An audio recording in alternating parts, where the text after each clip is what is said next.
আসসালামু আলাইকুম। আশা করি আল্লাহর অশেষ রহমতে সবাই ভালো আছো। আমিও ভালো আছি। আমরা আজকের লাইভ ক্লাস শুরু করতে যাচ্ছি। সবাই আস্তে আস্তে অনলাইনে চলে আসো। আমি গতকালকে বলছি যে আমাদের নির্দিষ্ট টাইমে আজকে 12টা 30 মিনিটে লাইভ ক্লাস শুরু হবে। তো যথারীতি আমাদের লাইভ ক্লাস শুরু হয়ে গেছে। তোমরা যারা জয়েন করছো অন্যদেরকে জানিয়ে দাও যে আমরা লাইভ ক্লাস শুরু করে দিছি, যেন দ্রুত সবাই ক্লাসে অংশগ্রহণ করে ফেলে। তো গতকালকে আমি বলছিলাম যে আজকে কেমিস্ট্রি পড়াবো না, আজকে বায়োলজি ক্লাস শুরু করব। ঠিক আছে, আমরা জানি যে তোমরা আম, আহ, হচ্ছে দ্বিতীয় অধ্যায় আমরা পড়তেছিলাম। দ্বিতীয় অধ্যায়টা অনেক বড়, হিউজ বড় একটা চ্যাপ্টার চ্যাপ্টার দ্বিতীয় অধ্যায় অনেক বড় হলেও আমরা কিন্তু এর অনেক ইম্পর্টেন্ট টপিকগুলো আয়ত্ত করে ফেলছি। লাস্টে জাস্ট অল্প একটু টপিক বাকি আছে, যে তোমার এটাকে কি বলে, ওই যে শরীরের বিভিন্ন গ্রন্থিগুলো, যেমন পিটুইটারি গ্রন্থি, তারপরে তোমার পরিপাক গ্রন্থি, এরকম কিছু গ্রন্থির পড়া, পরিপাকতন্ত্র, শ্বসনতন্ত্র, বিভিন্ন তন্ত্রগুলো সম্পর্কে আমাদের বাকি ছিল ওই দ্বিতীয় অধ্যায়ে। তো আমরা আরেকদিন একটা ক্লাস নিয়ে তন্ত্র যে টপিকটা বাকি ছিল এটা আমরা ক্লোজ করে দিব। আজকে আমরা একটা নতুন চ্যাপ্টার শুরু করব, চতুর্থ অধ্যায়। আমি কালকে বলছিলাম যে তৃতীয় অধ্যায়টা আমরা এখন কেন করতেছি না, কারণ আমাদের সিরিয়াল মেনটেন করা উচিত ছিল। সিরিয়ালি আমাদের তৃতীয় অধ্যায় আসে, কিন্তু তৃতীয় অধ্যায়টা আমরা এখন করব না, পরে করব, কারণ তৃতীয় অধ্যায় কোষ বিভাজন। আমরা জানি যে কোষ বিভাজন ক্লাস 8-এও ছিল। কোষ বিভাজনের যে ক্লাস 8-এ যে মাইটোসিস মিওসিস যেই ধাপগুলো ছিল, মাইটোসিস মিওসিস কোষ বিভাজনের, ওই ধাপগুলা ক্লাস 9-10-এও আছে, তবে এখানে একটু বিস্তারিত। আর তোমার আরো কিছু এক্সট্রা টপিক আছে। যেহেতু এই তৃতীয় অধ্যায়ের বেশিরভাগ টপিকই আমাদের আগে থেকেই জানা আছে, পরিচিত, এই জন্য আমরা তৃতীয় অধ্যায়টা একটু পরে শুরু করব। আজকে আমরা শুরু করব তোমার চতুর্থ অধ্যায়, যেটা আমাদের জন্য খুবই ইম্পর্টেন্ট। তো তোমরা কি সবাই আমাকে আমার কথা শুনতে পাচ্ছ, বা বোর্ড ক্লিয়ার দেখা যাচ্ছে কিনা একটু আমাকে কমেন্ট করে জানাও, তারপর আমি ক্লাসটা শুরু করতে পারবো। হ্যাঁ, আমি একটু দেখি কে কে কমেন্ট করতেছো। রবিনকর, হ্যাঁ, জবা জয়েন করছে আমাদের সাথে। নাসিমা আক্তার, সাদিয়া, মার্জিয়া, হ্যাঁ স্যার কেমন আছেন? হ্যাঁ, ওয়ালাইকুম আসসালাম, ভালো আছি আমি। সালমা সালাম দিস, আসসালাম, সরি, সাদিয়া সালাম দিস, আসসালামু আলাইকুম স্যার। হ্যাঁ, ওয়ালাইকুম আসসালাম। উম্মে সাদিয়া, আসসালামু আলাইকুম। ওয়ালাইকুম আসসালাম। আমাদের সাথে আছে নাবিলা, জয়েন করছে। আমাদের সাথে মার্জিয়া জয়েন করছে। আমাদের সাথে তোমার তাসফিয়া জয়েন করছে।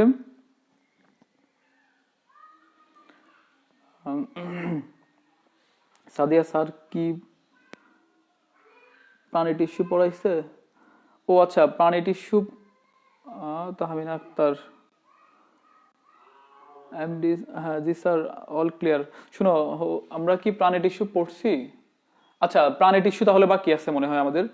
আমরা একটু পরে, স্যার ফুললি রবি নেটওয়ার্কের মতো ক্লিয়ার। ওকে আলামিন, যাই হোক, ক্লিয়ার আমার কাছে ভালো লাগতেছে। বোর্ড দেখা যায়, শোনাও যায়। হ্যাঁ নাবিলা, বোর্ড দেখা যাচ্ছে, শোনা যাচ্ছে।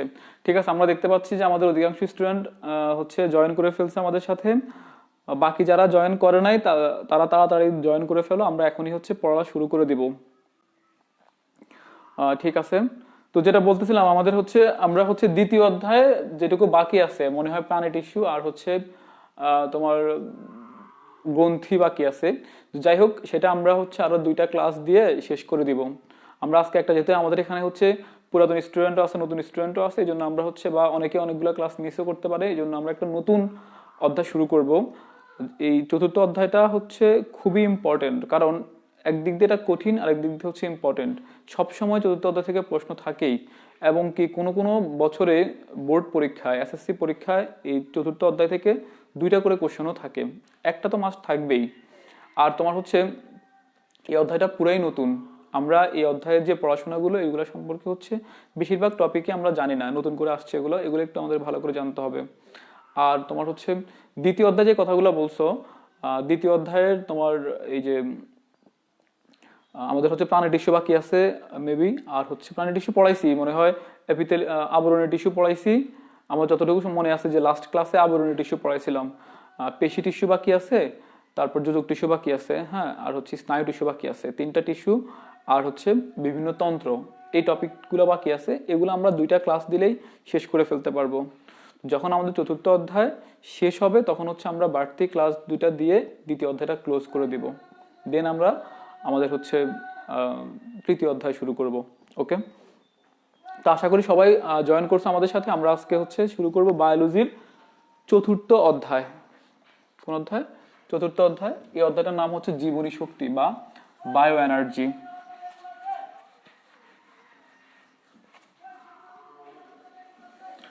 আচ্ছা, আমরা 4র্থ অধ্যায় শুরু করতেছি, বায়ো এনার্জি।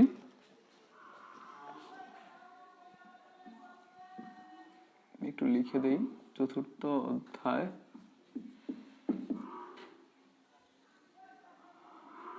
জীবনী শক্তি।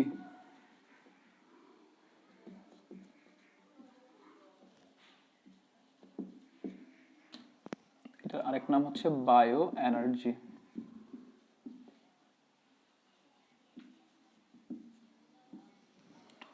আচ্ছা, বায়ো এনার্জি।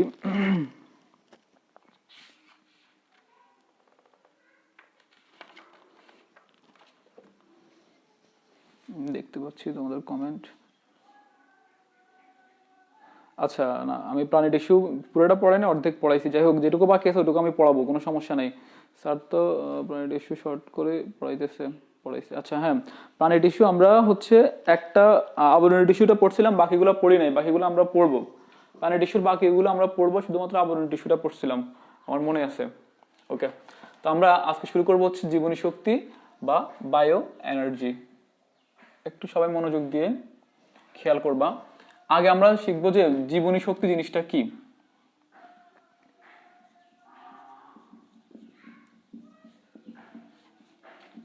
জীবনী শক্তি তো হচ্ছে, আমি একটু সংজ্ঞাটা লিখে দিচ্ছি। সবুজ উদ্ভিদ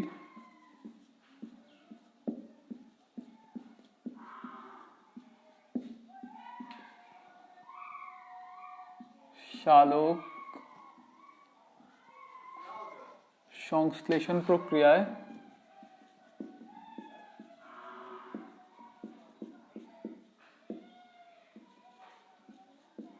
সবুজ উদ্ভিদ সালোক সংশ্লেষণ প্রক্রিয়ায় সৌরশক্তিকে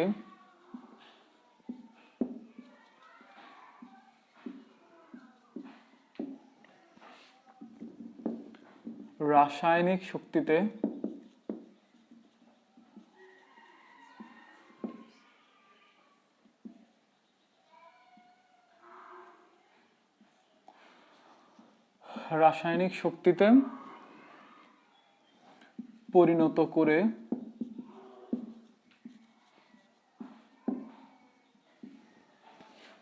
প্রথমে এটিপি ও NADPH2 তে নামক জৈব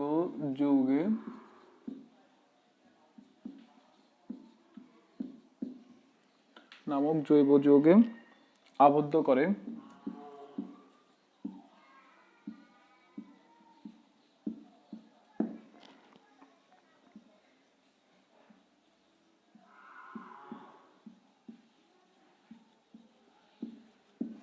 এগুলিকেই জীবনী শক্তি বা বায়ো এনার্জেটিক বলে, বায়ো এনার্জি বলে, জীবনী শক্তি বলে।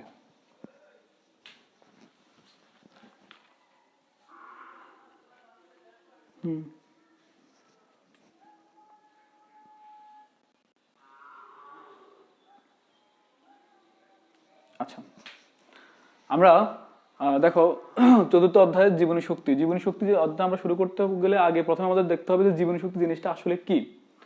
তো দেখো, সংজ্ঞা থেকে আমরা বুঝতে পারি যে জীবনী মানে হচ্ছে জীবনকে টিকিয়ে রাখার জন্য যে শক্তিটা দরকার, এই শক্তিটা আসলে জিনিসটা কি।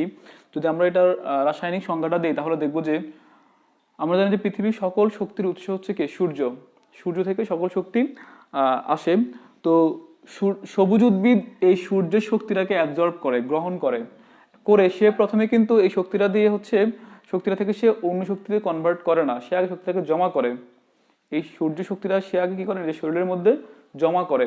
তো জমা করে যে যে বস্তুগুলোর মধ্যে সে জমা করে, ওই বস্তুগুলোকে বলা হয় হচ্ছে এটিপি এবং হচ্ছে NADPH2। যখন উদ্ভিদ সালোক সংশ্লেষণ প্রক্রিয়ায় প্রথমে সৌর শক্তিটাকে অ্যাবজর্ব করে, গ্রহণ করে, তখন সে এই শক্তিটাকে এটিপি এবং NADPH2 নামক দুইটা জৈব যৌগের মধ্যে জমা করে। এই এটিপি এবং এই NADPH2 কেই বলা হয় জীবনী শক্তি। আমাদের এই অধ্যায়টা আমরা পড়বো, পুরো অধ্যায়টা হচ্ছে এই এটিপি এবং NADPH2 এর মাঝে শক্তি কিভাবে জমা হয় এবং এই শক্তি কিভাবে আমরা কাজে লাগাই, এই শক্তি কাজে লাগিয়ে আমরা কি কি করতে পারি, উদ্ভিদ কি কি করতে পারে, প্রাণীরা কি কি করতে পারে, এই সম্পূর্ণ জিনিস নিয়ে হচ্ছে আমাদের এই অধ্যায়টা, জীবনী শক্তি বা বায়ো এনার্জি। আমি আবারও বলি, সবুজ উদ্ভিদ সালোক সংশ্লেষণ প্রক্রিয়ায় যে সৌর শক্তিটাকে কি করে, গ্রহণ করে। এই সৌর শক্তি উদ্ভিদ দুইটা জৈব যৌগ এটিপি এবং NADPH2 এদের মধ্যে কি করে, জমা করে। এই জন্য এই এটিপি এবং NADPH2 কে বলা হয় জীবনী শক্তি বা বায়ো এনার্জি। এখন এটি আমি জানি তোমাদের মনের মধ্যে একটা কোশ্চেন আসতেছে যে এটিপি এবং NADPH2 এই দুইটা জিনিস কি। এই এটিপি এবং NADPH2 এই দুইটা জিনিস হচ্ছে এক ধরনের বৃহৎ জৈব যৌগ। এই দুইটা নিয়ে আমরা একটু পরে পড়াশোনা করব। প্রথমে আমরা এটিপি সম্পর্কে জানবো, তারপর NADPH2 সম্পর্কে জানবো, তখনই আমাদের ব্যাপারগুলো ক্লিয়ার হয়ে যাবে। আশা করি জীবনী শক্তির সংজ্ঞাটা সবাই বুঝছো। এটা পরীক্ষার জন্য খুবই ইম্পর্টেন্ট একটা জিনিস। বুঝে থাকলে ওকে, কোনো প্রবলেম থাকলে আমাকে বলো।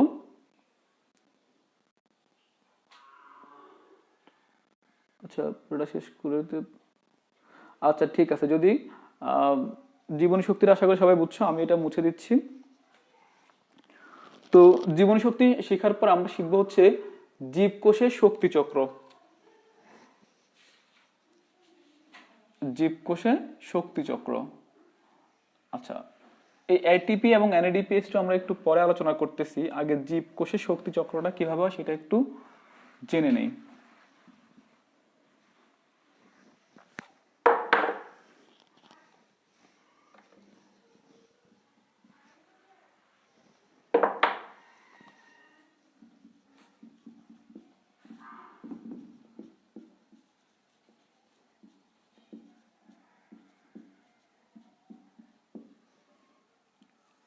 আচ্ছা, জীবকোষে শক্তি চক্র। তো জীবকোষে শক্তি চক্রটা হচ্ছে, আমি একটু আগে লিখে দেই তারপর বুঝে দিচ্ছি।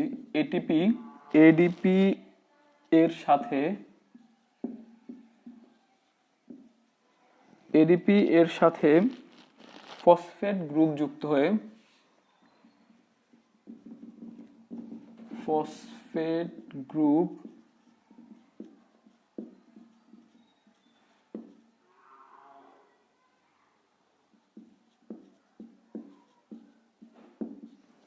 যুক্ত হয়ে এটিপি তৈরি করে।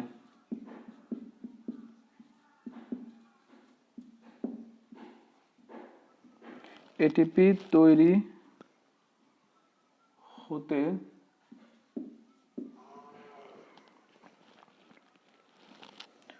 যতখানি শক্তি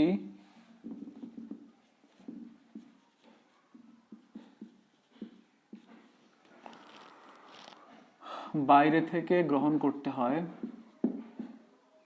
বাইরে থেকে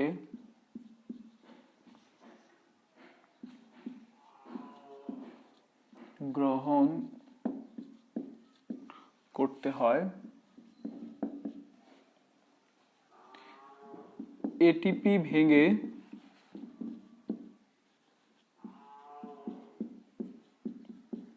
এডিপি তৈরি হতে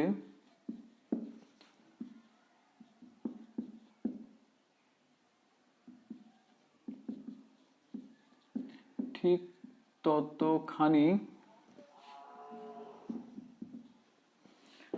ততখানি শক্তি নির্গত করতে হয়।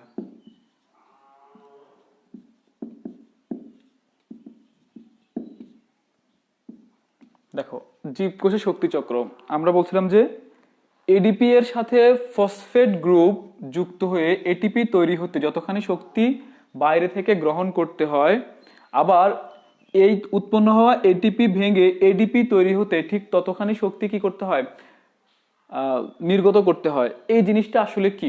আচ্ছা, এই প্রক্রিয়াটা আমরা একটু বুঝে নেই। দেখো, এই প্রক্রিয়াটা বোঝার আগে আমাদের একটু জানতে হবে যে এডিপি, দেখো আমি একটু সহজভাবে বলে দিচ্ছি, এডিপি আর এএমপি এগুলোর মিনিংটা একটু কি সেটা একটু জেনে জেনে নাও আগে। দেখো আমাদের শরীরের মধ্যে, আচ্ছা যৌগগুলো সম্পর্কে আমরা একটু পরে, মানে যৌগ এটা এগুলোর মিনিংকে একটু পরে জানাচ্ছি। জাস্ট আমরা শক্তি চক্রটা আগে, যেহেতু বইয়ের মধ্যে জীবনী জীবকোষের শক্তি চক্রটা আগে দেওয়া, এই জন্য এই টপিকটা আমরা একটু আলোচনা করে নেই, তারপর আমরা এডিপি, এটিপি, এএমপি এগুলোর মিনিং জানবো, হ্যাঁ, বা ফুল মিনিং জানবো। আমরা আগে এটা একটু ব্যাখ্যা করি। দেখো কি বলছে, যে এডিপি এর সাথে ফসফেট গ্রুপ যুক্ত হয়ে এটিপি তৈরি হতে, অর্থাৎ আমরা বুঝতে পারলাম যে এডিপির সাথে কি যুক্ত হয়, ফসফেট গ্রুপ যুক্ত হয়। তো এডিপি, এই যে যৌগটা এডিপি, অ্যাডেনোসিন ডাইফসফেট, এই এডিপি যৌগটা আমাদের শরীরের মধ্যে বা উদ্ভিদের শরীরের মধ্যে আগে থেকেই থাকে। উদ্ভিদের পাতার মধ্যে এডিপিটা আগে থেকেই থাকে। আর এই এডিপির সাথে কি যুক্ত হয়, ফসফেট গ্রুপ যুক্ত হয়, ইনঅর্গানিক ফসফেট যুক্ত হয়। আচ্ছা, ইনঅর্গানিক ফসফেটকে আমি একটু পরে বলতেছি। পিআই মানে হচ্ছে ইনঅর্গানিক ফসফেট। তো এডিপির সাথে যখন হচ্ছে কি হয়, ফসফেট গ্রুপ যুক্ত হয়, যুক্ত হয়ে কি তৈরি হয়, এটিপি তৈরি হয়। এটিপি তৈরি হয়। তো আগে থেকে উদ্ভিদের শরীরের মধ্যে এডিপি থাকে এবং হচ্ছে এই ইনঅর্গানিক ফসফেট থাকে। ইনঅর্গানিক ফসফেট মানে হচ্ছে অজৈব ফসফেট, আমি একটু পরে বলতেছি। তো এই উদ্ভিদের পাতার মধ্যে আগে থেকে ফসফেট থাকে আর হচ্ছে এডিপি থাকে। এই এডিপি আর ফসফেট যুক্ত হয়। এখন আমরা জানি যুক্ত হওয়ার সময় এদের মধ্যে কি তৈরি হবে, একটা বন্ধন তৈরি হবে। এরকম করে কি তৈরি হবে, বন্ধন। আমরা জানি যে যখন অণু তৈরি হয় তখন হচ্ছে পরমাণুগুলো একে অপরের সাথে কি হয়, বন্ধনে আবদ্ধ হয়। এই বন্ধনে আবদ্ধ হওয়ার সময় এই বন্ধনের মধ্যে কি থাকে, শক্তি জমা থাকে। এই বন্ধনটাকে ভাঙলে শক্তি নির্গত হয়, আবার বন্ধনটাকে হচ্ছে কি জোড়া দিলে শক্তি জমা করতে হয়। ঠিক এরকম যখন হচ্ছে আমাদের উদ্ভিদের দেহের পাতার মধ্যে বা দেহের মধ্যে এডিপি এবং হচ্ছে ফসফেট থাকে, এই এডিপি এবং ফসফেটটা যুক্ত হয়। কিভাবে যুক্ত হয়, ওই যে সালোক সংশ্লেষণ প্রক্রিয়া, যে সূর্যের শক্তিটা সে অ্যাবজর্ব করলো, গ্রহণ করলো, ওই সূর্যের শক্তিটা এই এডিপি এবং হচ্ছে এই ইনঅর্গানিক ফসফেটের মাঝখানে এসে জমা হয়। তখন হচ্ছে এদের মধ্যে একটা বন্ধন তৈরি হয়। বন্ধনের ফলে দেখো আগে ছিল হচ্ছে এডিপি, এখন হয়ে যায় কি এটিপি। অর্থাৎ এভাবে হচ্ছে এডিপির সাথে হচ্ছে ইনঅর্গানিক ফসফেট যুক্ত হয়ে কি তৈরি করে, এটিপি তৈরি করে।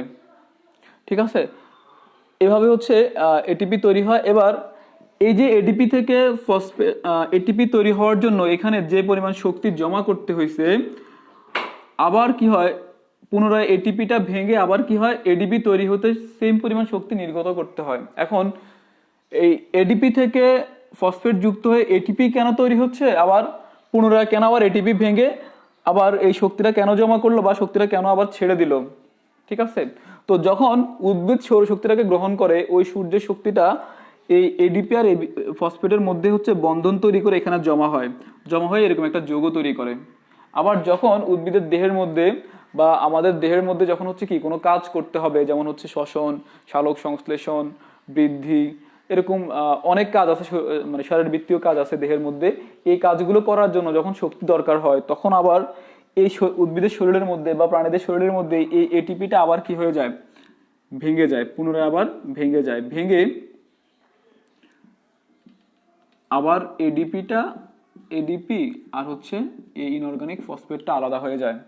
কেন আলাদা হয়ে যায়, এখন আমরা জানি যে এই যে বন্ধনের মধ্যে যে শক্তিটা ছিল, যখন এটা ভেঙে যায়, বন্ধন ভেঙে গেলে কি হয়, শক্তিটা নির্গত হয়।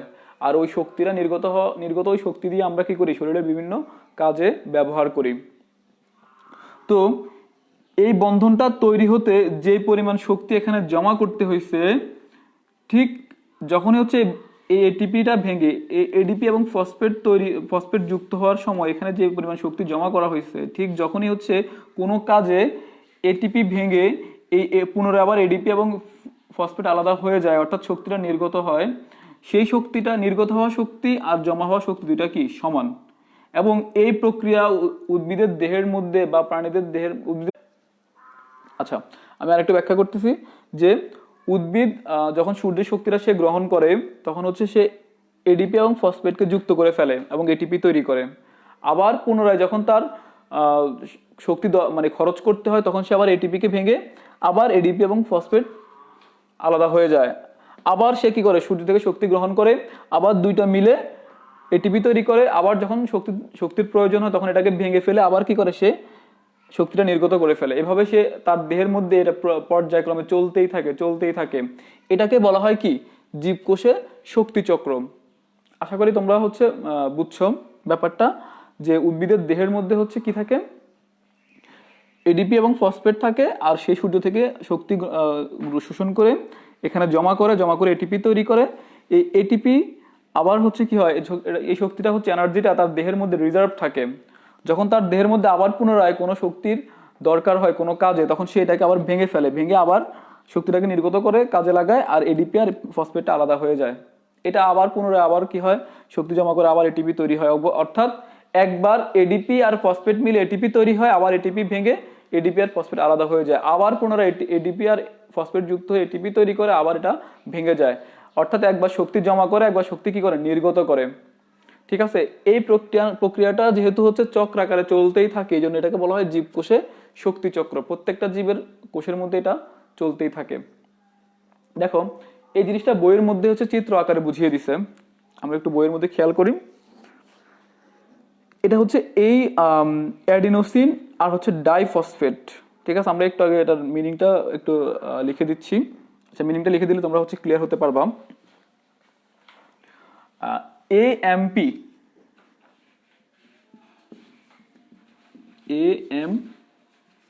এটার ফুল মিনিং হচ্ছে অ্যাডেনোসিন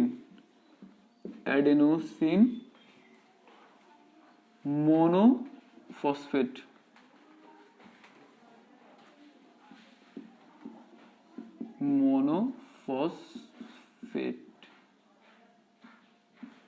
আচ্ছা, আর এডিপি এর ফুল মিনিং হচ্ছে অ্যাডেনোসিন ডাইফসফেট।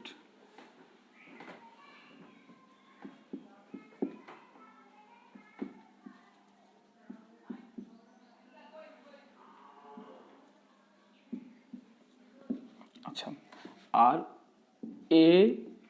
এটিপি এর ফুল মিনিং হচ্ছে অ্যাডেনোসিন ট্রাইফসফেট।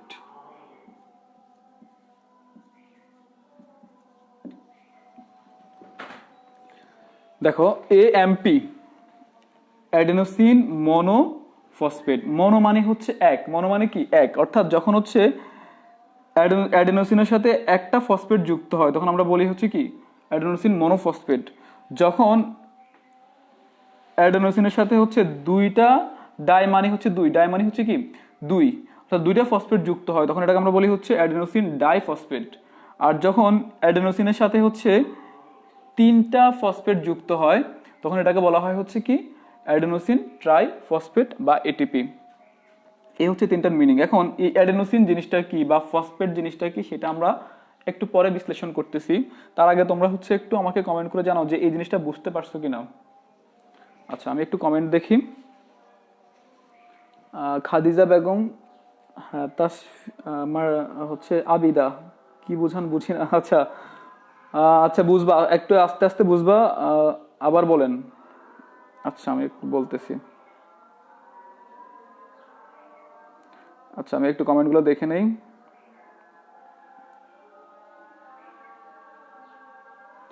4 নাম্বার লাইনে এটিপি এক।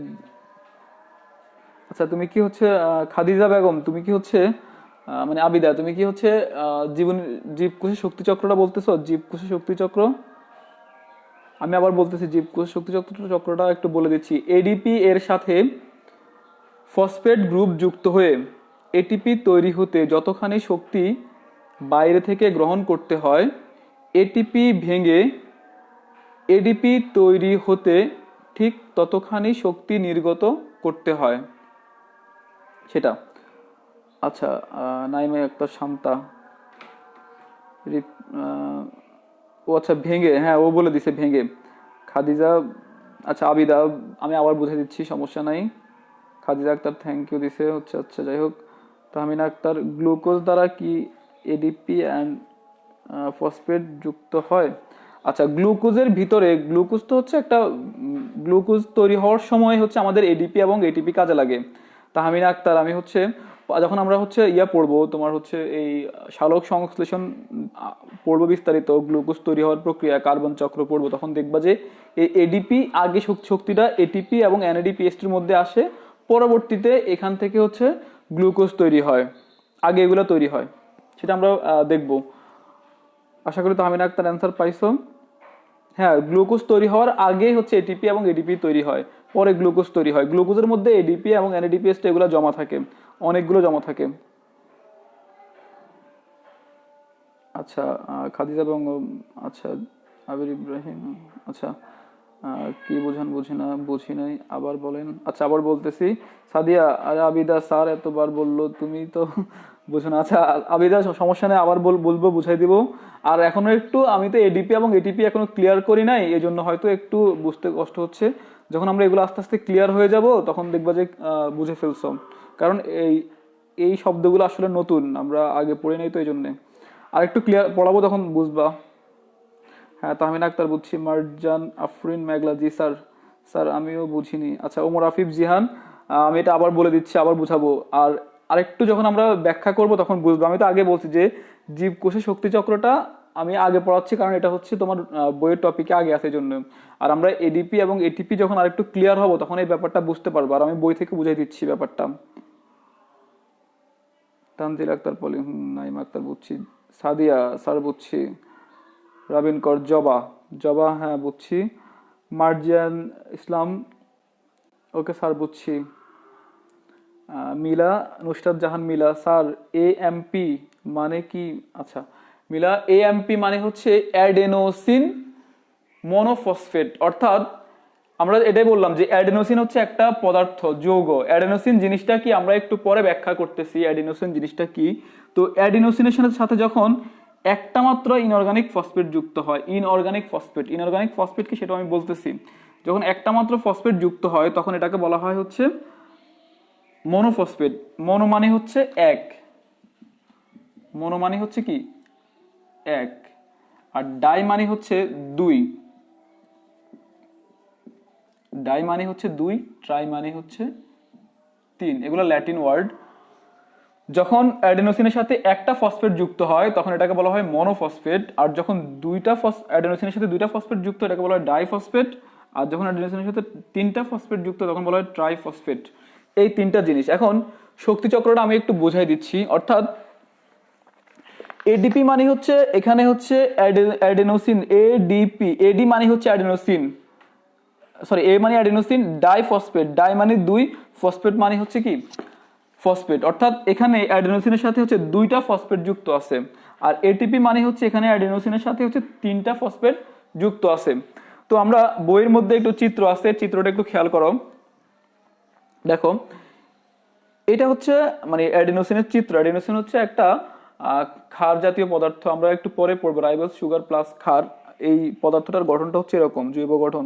অণুটার কি অ্যাডেনোসিন অণুর অণু, এখানে চিত্রটা এঁকে দিছি, এটা হচ্ছে অ্যাডিনোসিন অণু।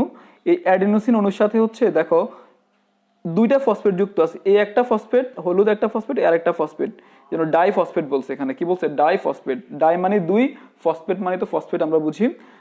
অর্থাৎ এই একটা ফসফেট অণু, একটা ফসফেট অণু, দুইটা ফসফেট অণু কার সাথে যুক্ত আছে? অ্যাডিনোসিনের সাথে যুক্ত আছে। এই জন্য এই পুরোটার নাম কি? এডিপি। এডিপি অর্থাৎ এডিপি অণুটা এখানে ওরা হচ্ছে এঁকে দিচ্ছে, অ্যাডিনোসিন আর দুইটা ফসফেট। দেখো দুইটা ফসফেটের মধ্যে একটা ফসফেট, দুইটা ফসফেটের মধ্যে একটা বন্ধন আছে লাল কালারের, ঠিক আছে? তো এই এডিপিটা উদ্ভিদের পাতার মধ্যে আগে থেকেই থাকে। আচ্ছা, তো আমি একটু বুঝাই দিচ্ছি, তারপর আমি কমেন্টগুলো পড়বো। হ্যাঁ, আগে তোমরা একটু দেখো, এরপর আমাকে মানে কোশ্চেন থাকলে কমেন্টে বইলো।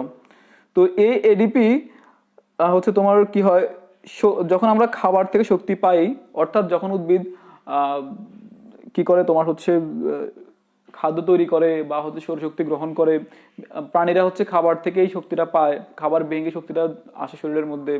আবার হচ্ছে উদ্ভিদ সূর্যের সাহায্যে তৈরি করে বিভিন্নভাবে হচ্ছে যখন হচ্ছে শক্তিটা তৈরি হয়, তখন ওই শক্তিটা উদ্ভিদের দেহে বা প্রাণীদের দেহে যখন বিভিন্ন সোর্স থেকে, সূর্য থেকে আসুক আর যেখান থেকে আসুক শক্তি আসে, তখন ওই শক্তিটা, এই যে খাবার থেকে পাওয়া শক্তিটা, এই এডিপির যেই দুইটা ফসফেট আছে, এই দুইটা ফসফেটের সাথে আরো একটা ফসফেট যুক্ত হয়। দেখো মানে শরীরের মধ্যে অসংখ্য এডিপি আছে আর ফসফেট আছে, ওগুলা যুক্ত হয় আর ওই বন্ধনের মধ্যে শক্তিটা জমা হয়।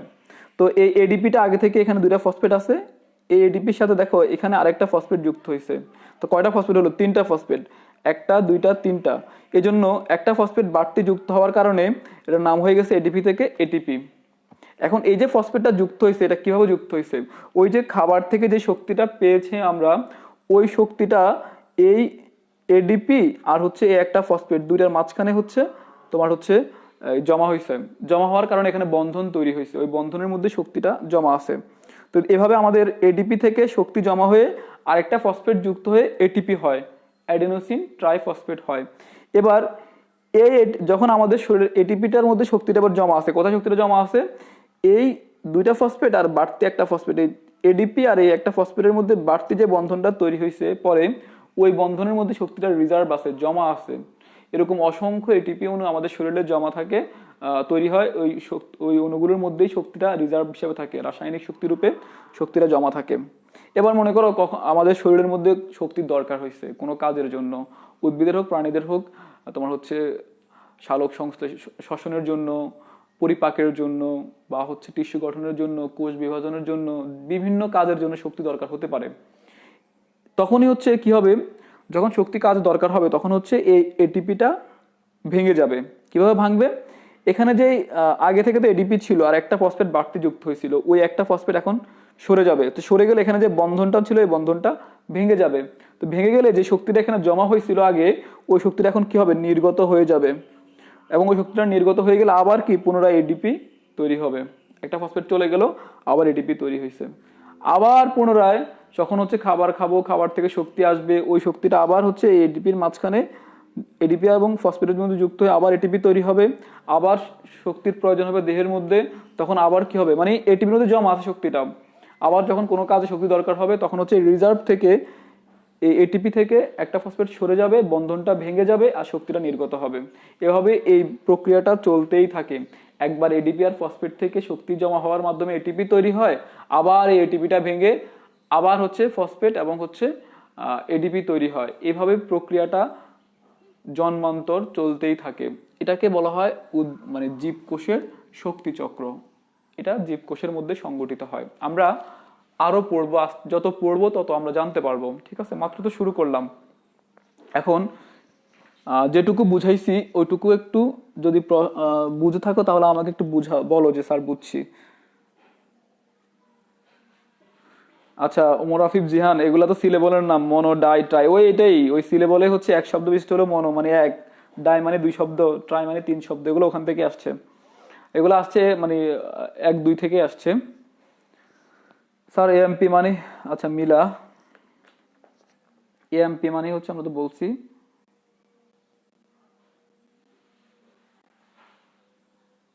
আচ্ছা, এখন এই টপিকটা যদি বুঝে থাকো আমাকে একটু কমেন্ট করে জানাও।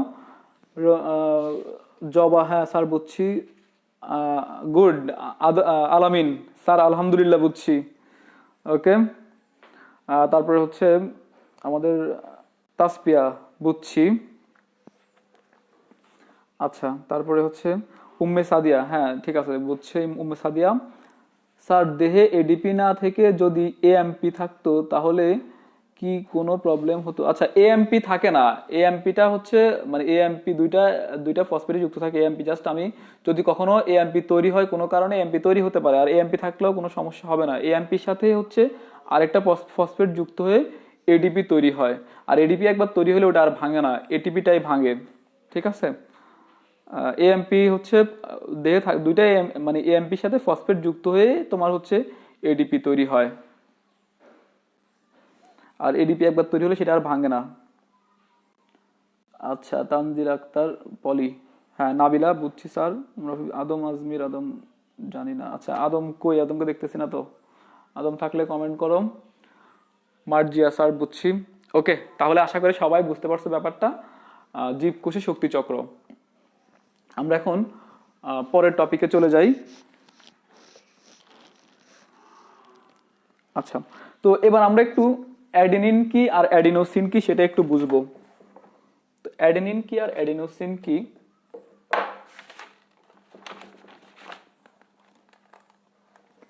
আচ্ছা, তার আগে আমি আরেকটা কথা বলে রাখি। এটা একটু মুছে দিচ্ছি, হ্যাঁ এটা একটু মুছে দিচ্ছি।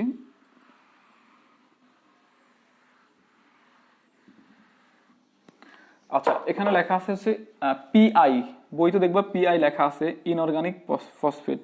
পিআই মানে হচ্ছে, পিআই মানে ইন অর্গানিক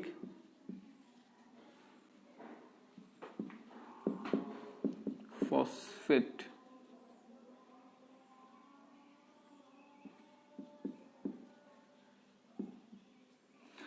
আচ্ছা, পিআই মানে হচ্ছে ইনঅর্গানিক ফসফেট। তো ইনঅর্গানিক ফসফেট জিনিসটা কি? আমরা জানি যে হচ্ছে অর্গানিক মানে হচ্ছে জৈব, যেটা জীবদেহের মধ্যে সংশ্লেষিত হয় বা জৈব পদার্থের মধ্যে থাকে।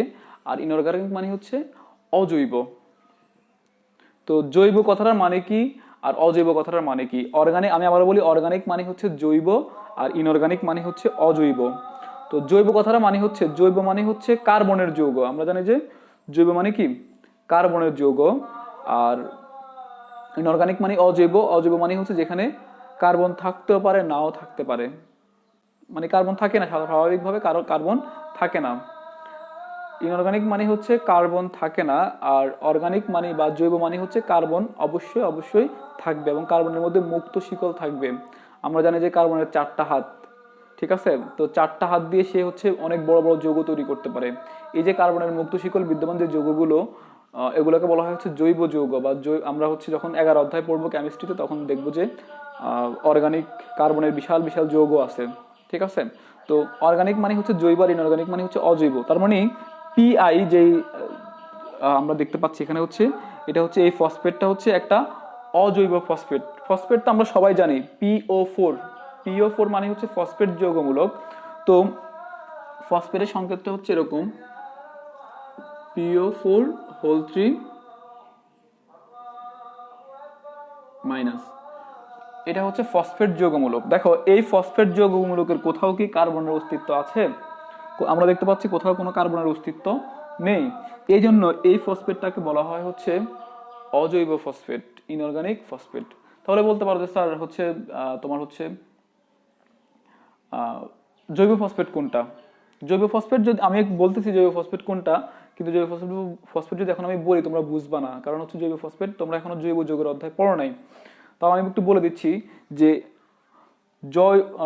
জৈব ফসফেট হচ্ছে phosphoric acid H3PO4, phosphoric acid এর ফসফরিক অ্যাসিড এর এস্টারকে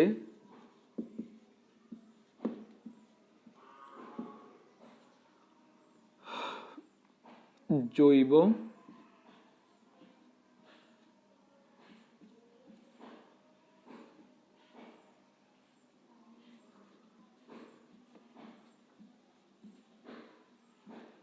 ফসফেট বলে।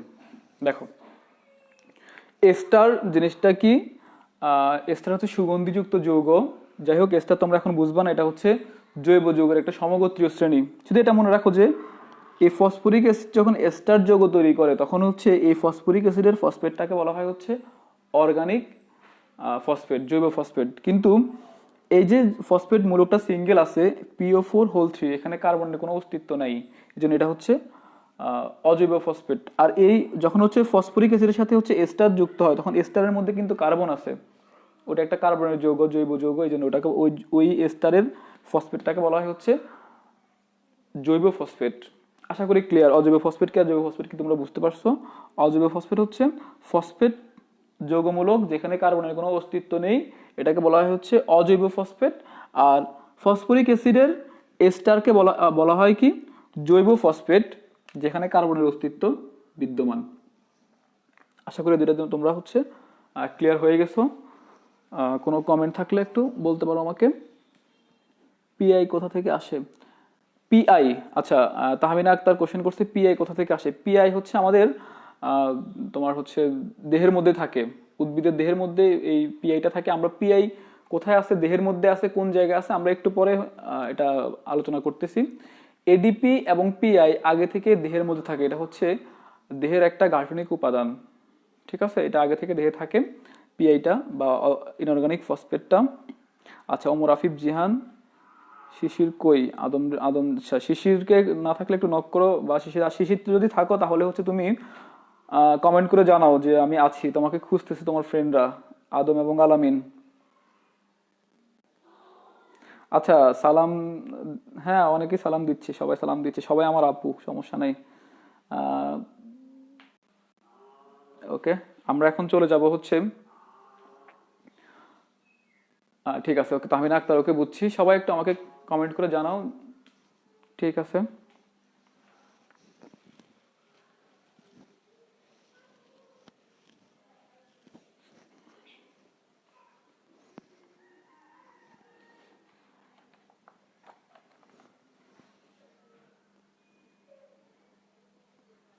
আচ্ছা, তাহলে আমি এটা মুছে দিচ্ছি, জীবকোষী শক্তিচক্র। আশা করি সবাই বুঝতে পারছে।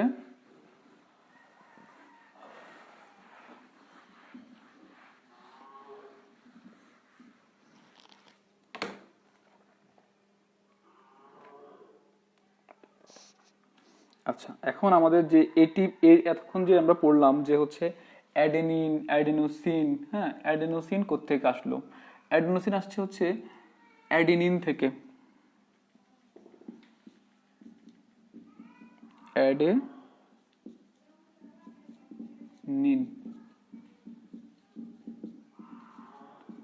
এই অ্যাডেনিন কথাটার মানে কি?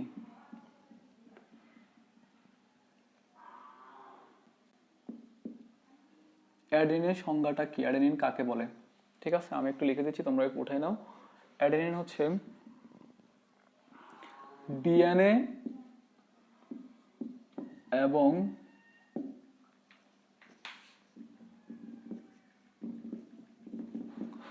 আরএনএ এর, সরি আমি একটু মুছে দিচ্ছি এটা।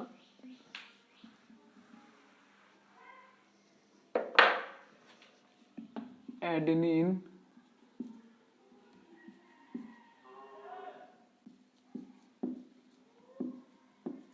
অ্যাডেনিন হলো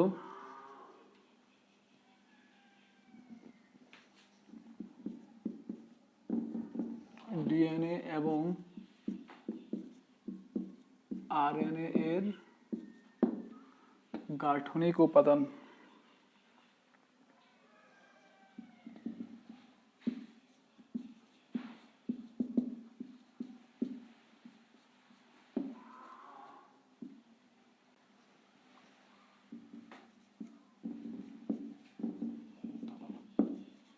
এর একটি গাঠনিক উপাদান যা নাইট্রোজেনের তৈরি একটি ক্ষার।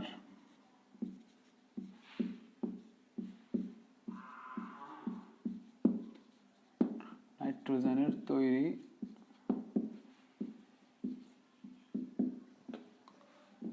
একটি ক্ষার।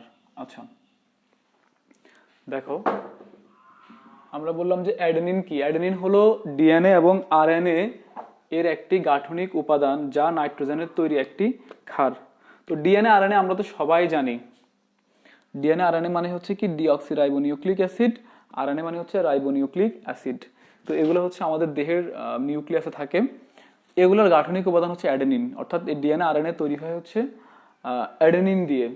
আচ্ছা, তো তার মানে এই নয় যে এই অ্যাডেনিনটা শুধুমাত্র ডিএনএ আরএনএ এর মধ্যেই থাকে, ব্যাপারটা এমন না। মানে ওখানেও ওটার একটা গুরুত্বপূর্ণ উপাদান হচ্ছে অ্যাডেনিন। এবং এই অ্যাডেনিনটা হচ্ছে কি দিয়ে তৈরি? অ্যাডেনিন হচ্ছে একটা গঠন, একটা বস্তু যা হচ্ছে নাইট্রোজেনের তৈরি। কিসের তৈরি? নাইট্রোজেনের তৈরি এবং এটা হচ্ছে একটা ক্ষার ধর্ম বিশিষ্ট। কি ধর্ম বিশিষ্ট? ক্ষার ধর্ম বিশিষ্ট। আশা করি ক্ষার জিনিস কি তোমরা জানো, ঠিক আছে? তো আহ, এটা হচ্ছে অ্যাডেনিনটা হচ্ছে নাইট্রোজেনের তৈরি একটা গঠন, একটা বস্তু, হ্যাঁ, যেটা ধর্মটা কেমন? ক্ষারধর্মী। নাইট্রোজেনের তৈরি বিভিন্ন বস্তু আছে, একটা গঠন বিশিষ্ট বস্তু, নির্দিষ্ট গঠনের একটা বস্তু যেটা ক্ষার ধর্ম প্রদর্শন করে, ওই বস্তুটাকে বলা হয় হচ্ছে, ওই পদার্থটাকে বলা হয় হচ্ছে অ্যাডেনিন। এই অ্যাডেনিন একটা গুরুত্ব, অ্যাডেনিনের অনেক কাজ আছে আমাদের দেহের মধ্যে তার মধ্যে একটা গুরুত্বপূর্ণ কাজ হচ্ছে সে কি করে, ডিএনএ এবং আরএনএ এর গঠন উপাদান হিসেবে কাজ করে, ডিএনএ এবং আরএনএ এর গঠন উপাদান হিসেবে কাজ করে। তাহলে পরীক্ষায় যদি আসে যে অ্যাডেনিন জিনিসটা কি, আমরা বলবো যে অ্যাডেনিন হলো ডিএনএ এবং আরএনএ এর একটি গাঠনিক উপাদান যা নাইট্রোজেনের তৈরি একটি ক্ষার। ক্লিয়ার? আচ্ছা, আমরা যখন আরেকটু সামনে পড়বো তখন আরো ক্লিয়ার হতে পারবো। এবার আমরা চলে আসি হচ্ছে অ্যাডিনোসিন।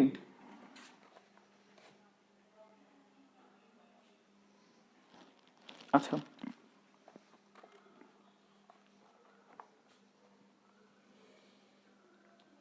অ্যাডিনো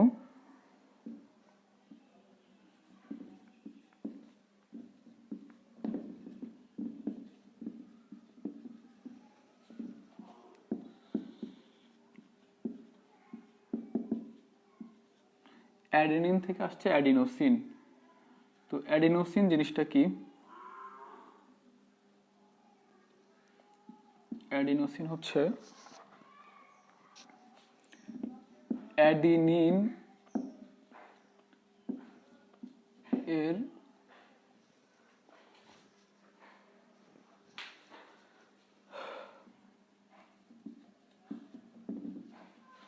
অ্যাডিনিনের সাথে 5 কার্বন 5 কার্বন বিশিষ্ট রাইবোজ সুগার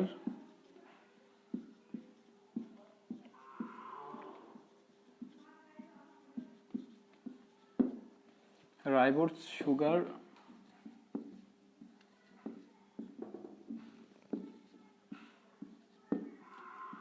5 কার্বন বিশিষ্ট রাইবোজ সুগার অণুযুক্ত হয়ে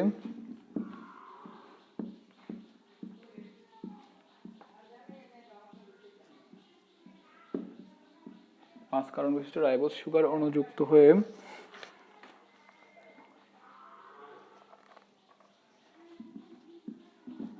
যে উপাদান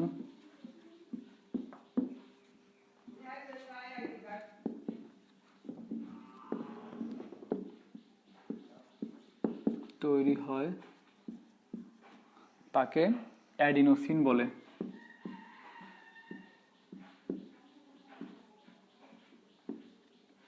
আচ্ছা, এটা অ্যাডিনোসিন হবে না, এটা অ্যাডেনোসিন হবে।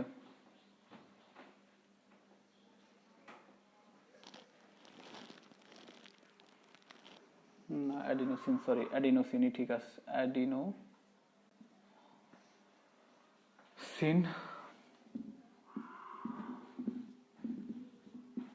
বলে। দেখো, আমরা বলছিলাম যে হচ্ছে অ্যাডেনিন এর সাথে, অ্যাডেনিন জিনিসটা কি? অ্যাডেনিন জিনিসটা হচ্ছে একটা 5 কার্বন বিশিষ্ট, সরি, অ্যাডেনিন হচ্ছে নাইট্রোজেনের তৈরি একটা ক্ষার, এই অ্যাডেনিনের সাথে হচ্ছে কি তৈরি হয়? অ্যাডেনিন থেকে অ্যাডিনোসিন তৈরি হয়। তো এই ক্ষারের সাথে যখন 5 কার্বন বিশিষ্ট রাইবোজ সুগার যুক্ত হয় তখনই সেটাকে বলা হয় হচ্ছে অ্যাডিনোসিন। যেমন দেখো, আমরা যদি ডিএনএ আরএনএ এর গঠন একদম সূক্ষ্ম গঠনে যাই, বা হচ্ছে ব্যাপারটা এরকম হয় যে এই যে অ্যাডিনোসিন মানে অ্যাডেনিনটা হচ্ছে দেখতে এরকম, অনেকটা গঠনটা এরকম। আমরা একদম একদম আণবিক গঠনে চলে যাচ্ছি। এটার নাম হচ্ছে অ্যাডেনিনটা দেখতে এরকম, নাইট্রোজেনের তৈরি একটা বেজ। এটা কিসের তৈরি? এটা হচ্ছে নাইট্রোজেনের তৈরি একটি ক্ষার, এটার ধর্ম হচ্ছে, এটা ক্ষার ধর্ম বিশিষ্ট।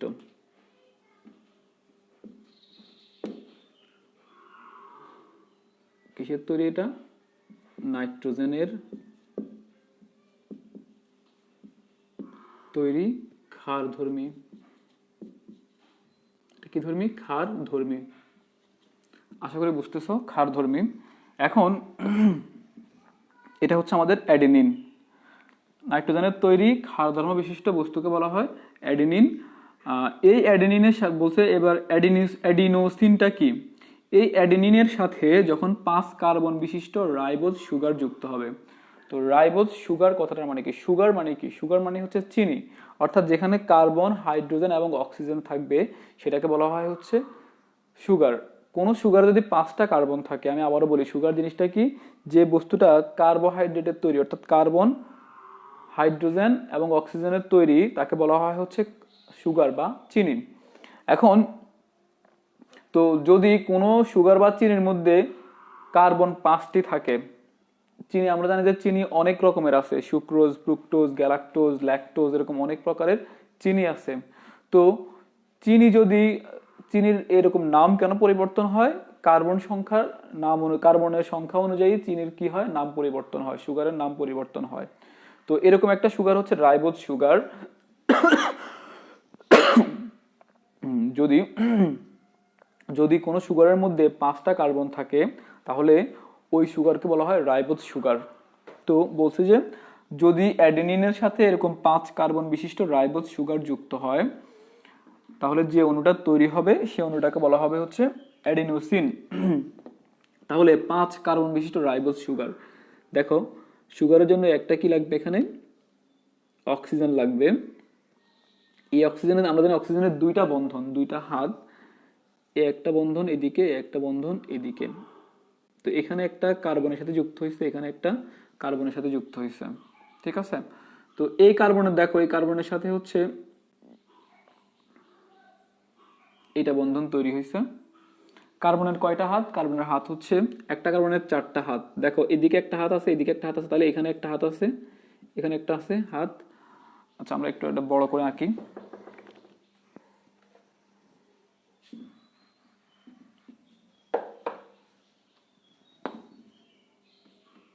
এখানে একটা অক্সিজেন, অক্সিজেনের 2টা যোজনী, এখানে একটা যোজনী, আর এখানে একটা কার্বন, এখানে একটা কার্বন। তো আমরা জানি কার্বনের কয়টা হাত? 4টা হাত। তো তার উপরে একটা হাত, এই পাশে একটা হাত, এই পাশে একটা হাত, আর নিচের দিকে একটা হাত। দেখো এই হাতটা খালি, এই হাতে একটা হাইড্রোজেন যুক্ত হবে, এই হাতে তার আরেকটা কার্বন যুক্ত হলো। দেখো এই কার্বনের আবার কয়টা হাত? 4টা হাত। এদিকে একটা হাত আছে, এদিকে একটা হাত আছে, তারপর নিচে একটা হাত আছে। তো এইদিকে যে হাতটা, এখানে একটা হাইড্রোজেন বিদ্যমান, এখানে একটা কার্বন, আর একটু উপরে আঁকি, এখানে একটা কার্বন আছে। এই কার্বনের একটা হাত, এই কার্বনের একটা হাত, 2টা হাত যুক্ত হলো। দেখো এখানে এই কার্বনের একটা হাত আর এই কার্বনের একটা হাত, 2টা হাত। তো এই কার্বন আরো 2টা হাত বাকি আছে না? এদিকে একটা হাত বাকি আছে, এদিকে একটা হাত বাকি আছে। তো এখানে একটা হাইড্রোজেন থাকে, এখানে একটা হাইড্রোজেন থাকে। তারপরে এই কার্বনের দেখো এখানে একটা হাত, এখানে একটা, তার মানে এদিকে একটা হাত আছে আর এদিকে একটা হাত আছে। তো এখানে এই হাতে একটা হাইড্রোজেন থাকবে আর এই হাতে একটা হাইড্রোজেন থাকবে। তারপর দেখো এই কার্বনের এদিকে একটা হাত খালি আছে, এই হাতে একটা কি থাকে? কার্বন থাকে। দেখো 1 2 3 4, 4টা কার্বন আর একটা কার্বন, মোট 5টা কার্বন। তো এই কার্বনের আবার দেখো এদিকে একটা হাত আছে, এদিকে একটা হাত আছে, এই হাতে একটা হাইড্রোজেন থাকে, এই হাতে একটা হাইড্রোজেন থাকে। দেখো উপরের দিকে তার আরেকটা হাত আছে।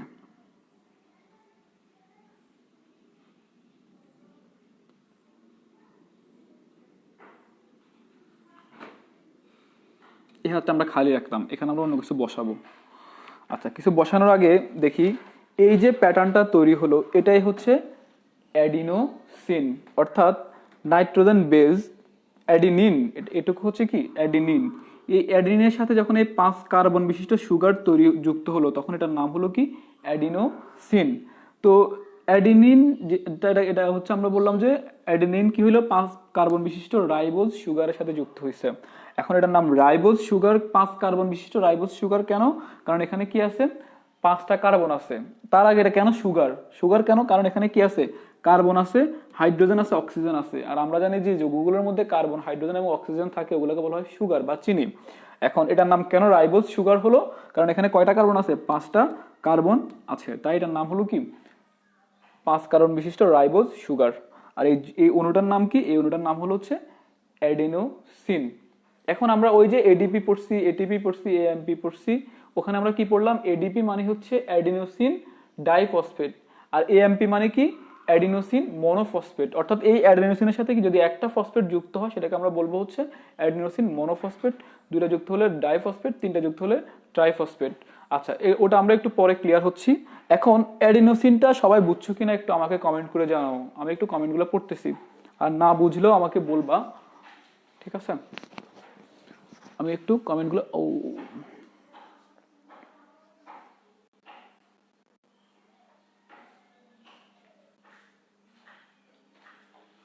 আচ্ছা,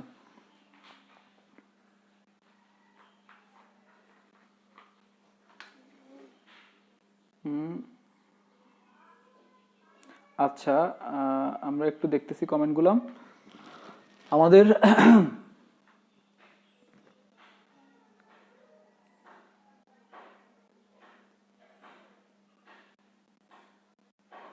আচ্ছা, আদম বলছে কি বলার কি দরকার আছে, সবার সামনে না তো ভাই।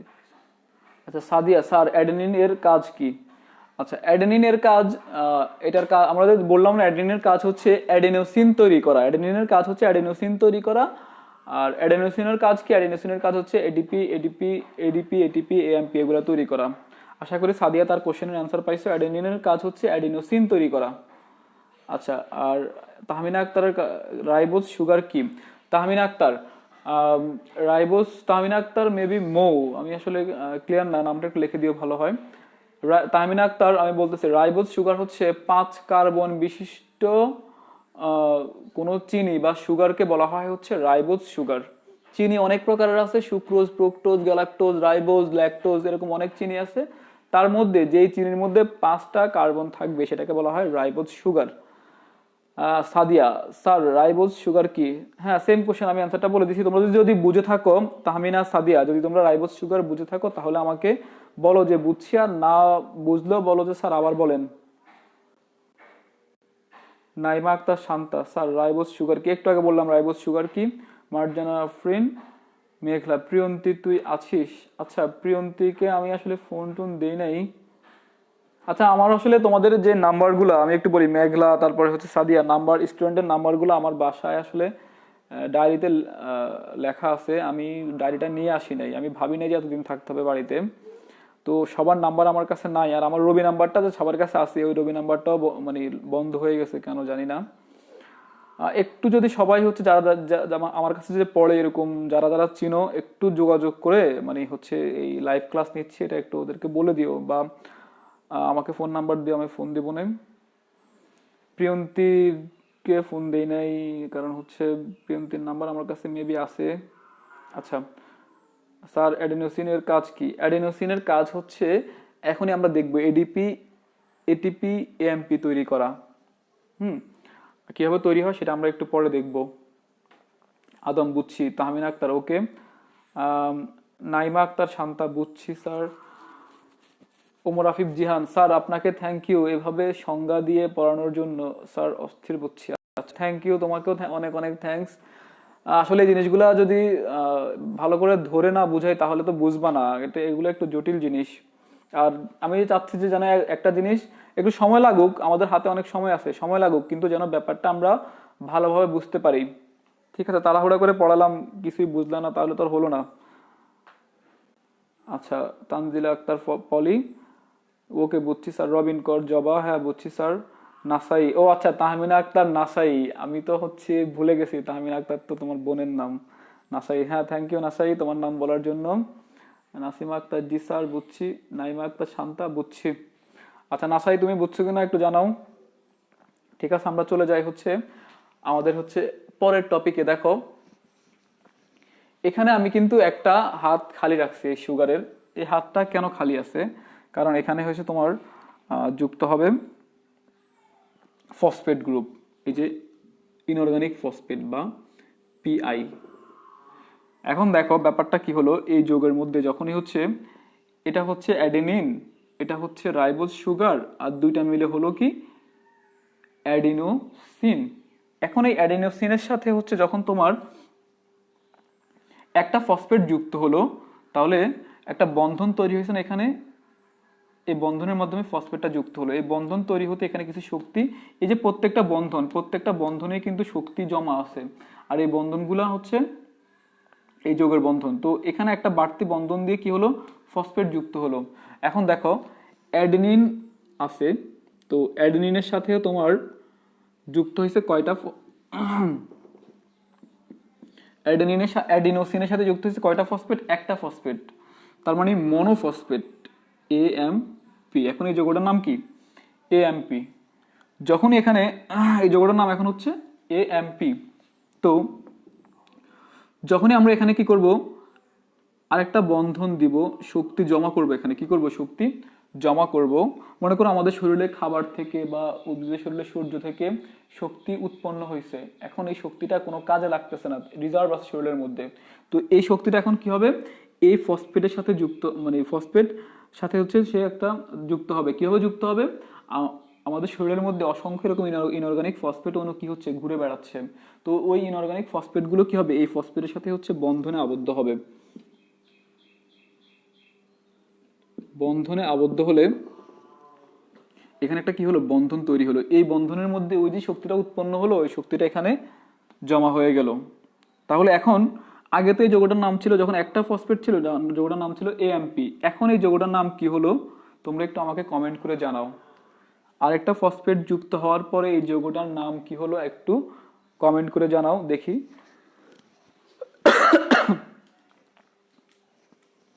এখন যৌগটা আরেকটা ফসফেট যুক্ত হওয়ার পরে এই যৌগটার নাম কি হলো একটু কমেন্ট করে আমাকে জানাও।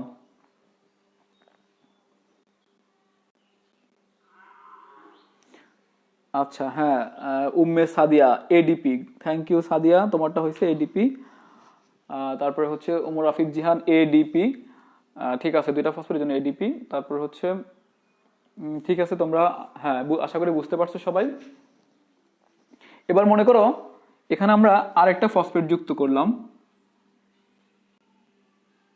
তাহলে ব্যাপারটা কি হলো, এখন যৌগটার নাম কি হলো, যখন আমাদের দুইটা ফসফেট ছিল তখন নাম ছিল হচ্ছে ADP, আর এখন যখন তিনটা ফসফেট আসছে, এখন মনে করো আমাদের শরীরের মধ্যে আরো শক্তি জমা হলো, আমি একটু মুছে দিচ্ছি।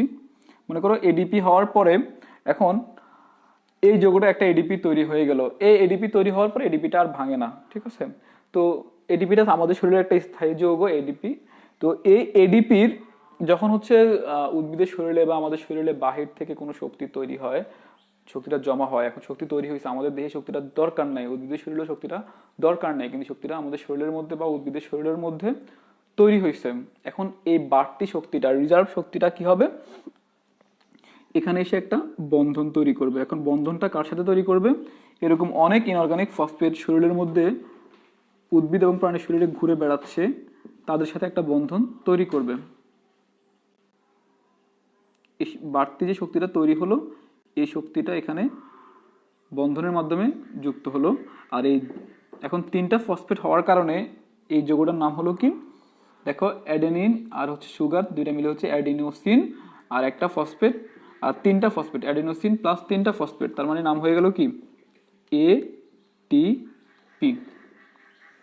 আশা করি সবাই এই ব্যাপারটা ক্লিয়ার। এখন ADP ATP AMP কি সবাই আশা করি ক্লিয়ার। এখন আমরা বললাম যে AMP থেকে ADP তৈরি হয়, ADP তৈরি হওয়ার পরে ADPটা আমাদের দেহের একটা স্থায়ী যৌগ, এটা আর ভাঙে না, কিন্তু ATP তৈরি হয় আবার ভেঙে যায়। ATP যখন বাড়তি শক্তি উৎপন্ন হয় তখন হচ্ছে ATPটা তৈরি হয়, আর যখন শক্তি আমাদের দেহে কোনো কাজে লাগে তখন আবার এই বন্ধনটা ভেঙে এটা হয়ে যায় ADP, আর ফসফেটটা আলাদা হয়ে যায়। আবার যদি কখনো বাড়তি শক্তি উৎপন্ন হয় তখন আবার ADP তৈরি হয়, ADP থেকে ATP তৈরি হয় ফসফেট যুক্ত হয়ে। আবার যদি কখনো শক্তির প্রয়োজন হয় আবার এটা ভেঙে ADP আর ফসফেট আলাদা হয়ে যায়। এই প্রক্রিয়াটা আমাদের দেহের মধ্যে চলতেই থাকে। ওইটাই আমরা বলছিলাম যে জীবকোষের শক্তি চক্র। আশা করি এখন শক্তি চক্রটাও বুঝছো, আর এডিপি, এটিপি, এএমপিটা বুঝছো, আর এডিপির কি কাজ, এটিপির কি কাজ সেটাও বুঝছো। ঠিক আছে, যদি কোনো কোশ্চেন থাকে আমাকে একটু জানাও। Okay, Nasima Akter ATP, Nabila ATP, Marjia ATP, Tahmina Akter কখন উদ্ভিদ এটিপি তৈরি হয়? আচ্ছা, কখন উদ্ভিদে এটিপি তৈরি হয়? নাসাই লিখছে কখন উদ্ভিদে এটিপি এডিপি তৈরি হয়। উদ্ভিদের যখন দেহ গঠিত হয়, যখন সাধারণত এডিপিটা যখন হচ্ছে দেহ তৈরি হয়, দেহ তৈরি হওয়ার সময় সে যে খাবার খাচ্ছে, মানে তার দেহ যখন গঠিত হচ্ছে, কোষগুলো যখন তৈরি হচ্ছে, তখন যে কোষ বিভাজনের জন্য কিন্তু শক্তি লাগে, তখন ওই এনার্জিগুলো হচ্ছে জমা হয়ে, আমি আবারও বলি, যখন একটা উদ্ভিদের দেহ গঠিত হয়, দেহ বড় হয়, কোষ তৈরি হয়, ওই কোষ তৈরি হওয়ার সময় তার দেহের মধ্যে এডিপিটা তৈরি হয়ে যায়। আর এডিপিটা একবার এডিপি তৈরি হয়ে যায়, এডিপিটা একবার তৈরি হলে এটা আর ভাঙে না। কিন্তু এডিপির সাথে আবার নতুন কোনো ফসফেট যুক্ত হলে এটিপি তৈরি হয়, ওই এটিপিটা ভেঙে আবার এডিপি তৈরি হয়। আশা করি নাসায় অ্যান্সার পাইছো। যখন উদ্ভিদ এবং প্রাণীর দেহের কোষ তৈরি হয়, তখনই হচ্ছে এই এডিপিটা তৈরি হয়ে যায়।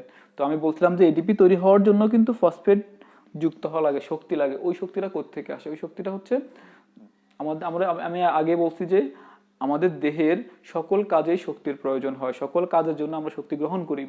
যদি শক্তি না পাই তাহলে কিন্তু জীবকোষের বৃদ্ধি হবে না। আর শক্তি পেলেই জীবকোষের বৃদ্ধি হবে। আর ওই শক্তিটা সে কি করে? জীবকোষ বৃদ্ধি হওয়ার সময় সে এই যে এডিপি তৈরি করে, ওখানে এটা জমা করে রাখে। ঠিক আছে, এটা হচ্ছে একটা কোষের গাঠনিক উপাদান। বডিও একটা কেমিস্ট্রি। ঠিক আছে, বডি একটা বিশাল কেমিস্ট্রি। হ্যাঁ, অঙ্কুর অবস্থায় বলতে কোষের একটা যে আমাদের দেহে যখন আমাদের যখন হচ্ছে তোমার হচ্ছে ভ্রূণ তৈরি হয়, তখন থেকেই হচ্ছে কোষ তৈরি হতে থাকে। প্রতিনিয়ত কোষ তৈরি হয়, আর নতুন নতুন কোষের গঠন উপাদান এডিপিও তৈরি হতেই থাকে। কোষের অঙ্কুর অবস্থা, হ্যাঁ, কোষের অঙ্কুর অবস্থায় যতকাল তোমার তোমার হচ্ছে উদ্ভিদের বা তোমার দেহের বডির বিভাজন ঘটবে, ততকালই হচ্ছে এডিপি নতুন করে তৈরি হবে। আর এডিপি একটা কোষে এডিপি একবার তৈরি হয়ে গেলে সেটা আর ভাঙে না। আশা করি তাহমিনা তার নাসায় অ্যান্সার পাইছো। এএমপি কখন তৈরি হয়? ওই যে বললাম, প্রথমে এএমপি তৈরি হয়, এএমপি থেকে হচ্ছে এডিপি তৈরি হয়। এগুলো হচ্ছে কোষের গাঠনিক অবস্থা, যখন কোষ সৃষ্টি হয় তখনই হচ্ছে এএমপি এবং এডিপি তৈরি হয়। এএমপি তৈরি হওয়ার পর পরই হচ্ছে এডিপি তৈরি হয়। এডিপি তৈরি হয়ে গেলে এডিপিটা আর ভাঙে না। ওই এডিপি থেকে শক্তি জমা হলে এটিপি তৈরি হয়, শক্তি ভেঙে গেলে আবার এডিপি তৈরি হয়ে যায়, আবার শক্তি যদি বাহির থেকে শক্তি রিজার্ভ শক্তি আসে, বাড়তি শক্তি, তাহলে আবার এডিপি থেকে এটিপি তৈরি হয়। অর্থাৎ একবার এডিপি থেকে এটিপি তৈরি হয়, আবার এটিপি ভেঙে এডিপি তৈরি হয়। এইভাবেই এডিপি আর এটিপি, এডিপি আর এটিপি এটা চক্রাকারে চলতেই থাকে। ঠিক আছে, আশা করি সবাই অ্যান্সার পাইছো। আর যদি কারো কোনো অ্যান্সার কোশ্চেন থাকে বলতে পারো। আমরা হচ্ছে এই টপিকটা শেষ করে ফেলি, নতুন টপিকে যাই।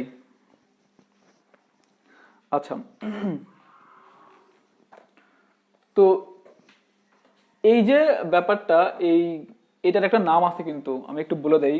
এই যে এটিপি আমরা দেখলাম তৈরি হলো, এটা কিন্তু এটাকে নিউক্লিওটাইডও বলা হয়। ডিএনএ এর গাঠনিক অণুতে যখন এটা থাকে, তখন এটাকে বলা হয় হচ্ছে নিউক্লিওটাইড। এটা এখন তোমাদের নাই। ওই যে তোমরা যখন হচ্ছে আমরা যখন হচ্ছে 12 অধ্যায় পড়বো, ডিএনএ আরএনএ অধ্যায়, ওখানে আমরা পাবো নিউক্লিওটাইড জিনিসটা কি। নিউক্লিওটাইডটাও এগুলো দিয়ে তৈরি হয়। আচ্ছা, তাহলে আমি এগুলো একটু মুছে দিচ্ছি। এগুলো মুছে দিয়ে আমরা এখন একটা নতুন টপিক পড়বো, সেটা হচ্ছে ফসফোরাইলেশন।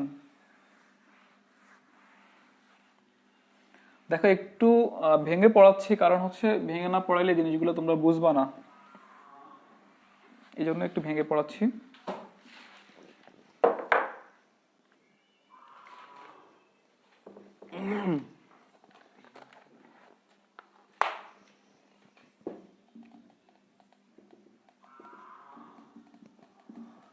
দেখো, ফসফোরাইলেশন,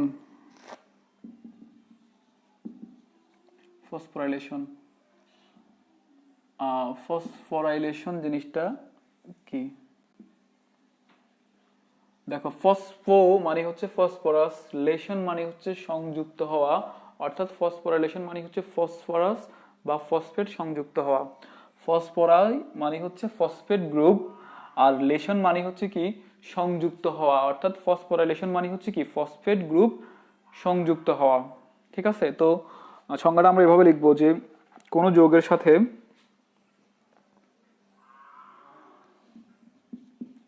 ফসফোরাইলেশন, আমরা বলবো যে কোনো যৌগের সাথে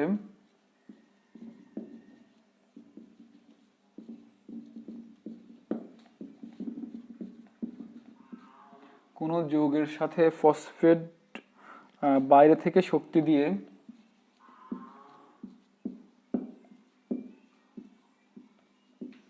বাইরে থেকে শক্তি দিয়ে ফসফেট গ্রুপ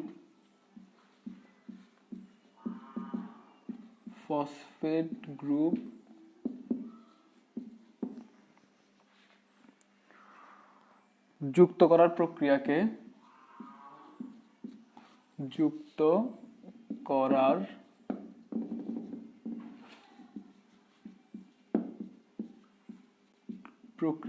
ফসফোরাইলেশন বলে।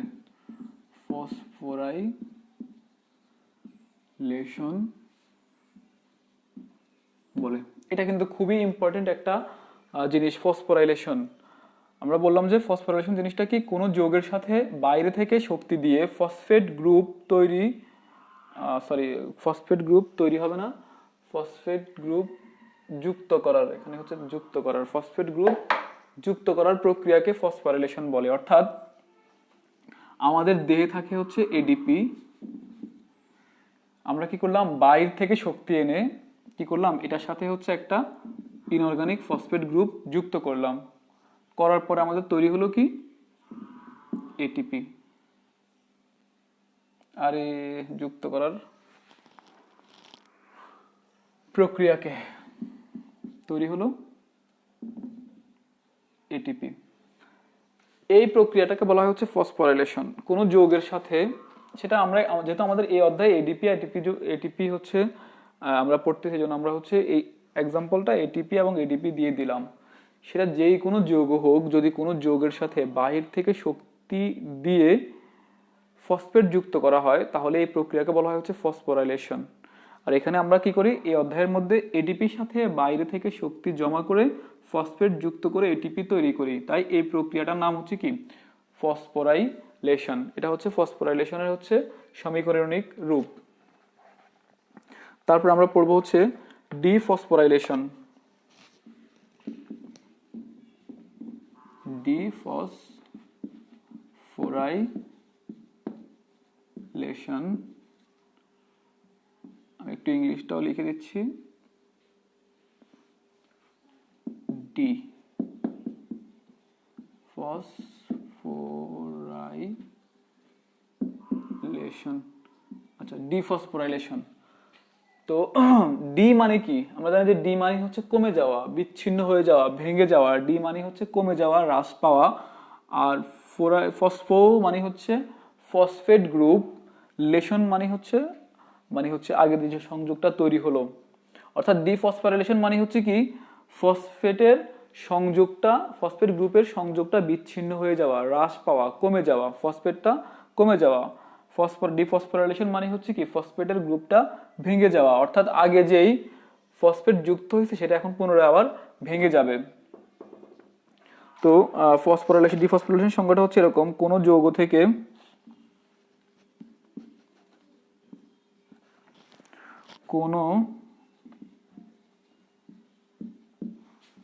থেকে ফসফেট গ্রুপ বিচ্ছিন্ন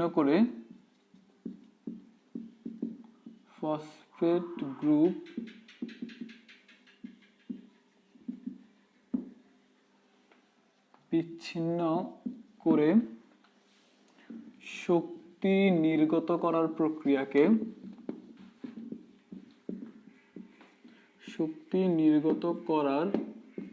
প্রক্রিয়াকে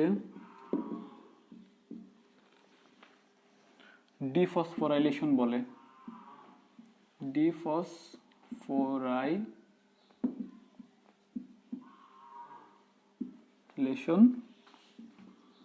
বলে। দেখো আমরা বললাম যে ডিফসফোরাইলেশনটা হচ্ছে কি, কোনো যৌগ থেকে ফসফেট গ্রুপ বিচ্ছিন্ন করে শক্তি নির্গত করার প্রক্রিয়াকে বলা হয় হচ্ছে ডিফসফোরাইলেশন। অর্থাৎ এই প্রক্রিয়াটা এখন হচ্ছে মানে হচ্ছে বিপরীত প্রক্রিয়া ঘটবে। এটা হচ্ছে এটিপি একটা যৌগ, এখানে ফসফেট গ্রুপ আছে, এখান থেকে আমরা কি করলাম ভেঙে ফেললাম, ভেঙে এটিপি থেকে কি করলাম কোন যৌগ থেকে ফসফেট গ্রুপ বিচ্ছিন্ন করার মাধ্যমে শক্তি নির্গত করলাম। অর্থাৎ এডিপি থেকে যখন আমরা ফসফেটটাকে নির্গত মানে বিচ্ছিন্ন করব তখন তৈরি হবে এডিপি প্লাস পিআই। মানে এখানে প্লাস মানে হচ্ছে কি এখানে আর বন্ধন নাই, পিআইটা আলাদা হয়ে গেছে, এডিপিটা আলাদা হয়ে গেছে, এটিপিটা ভেঙে গেছে। তো ভেঙে যাওয়ার কারণে এখানে কি হলো, শক্তি নির্গত হলো। আর এই প্রক্রিয়াটাকে বলা হয় হচ্ছে কি ডিফসফোরাইলেশন, অর্থাৎ ফসফেটটা আলাদা হয়ে গেল। তো কোন যৌগ থেকে ফসফেট গ্রুপ বিচ্ছিন্ন করে এই যৌগ থেকে আমরা ফসফেট গ্রুপকে বিচ্ছিন্ন করলাম, করার মাধ্যমে আমরা কি করলাম, এখান থেকে যে বন্ধনে যে শক্তিটা ছিল ওই শক্তিটা আমরা নির্গত করে ফেললাম। এটাকে বলা হচ্ছে ডিফসফোরাইলেশন। অর্থাৎ যখন হচ্ছে জীবদেহের মধ্যে কোনো শক্তি জমা করতে হয় তখনই হচ্ছে এটিপি তৈরি হয়, আর যখন এই শক্তিটাকে কোনো কাজে খরচ করতে হবে তখনই এটা ভেঙে এডিপি তৈরি হয়। অর্থাৎ ফসফোরাইলেশন প্রক্রিয়ায় হচ্ছে শক্তি জমা হয়, আর ডিফসফোরাইলেশন প্রক্রিয়ায় শক্তি নির্গত হয়। একটা প্রক্রিয়া আর একটা প্রক্রিয়ার বিপরীত। এই দুইটা জিনিস পরীক্ষায় আসে। ঠিক আছে, যদি কারো কোশ্চেন থাকে আমাকে একটু বলো।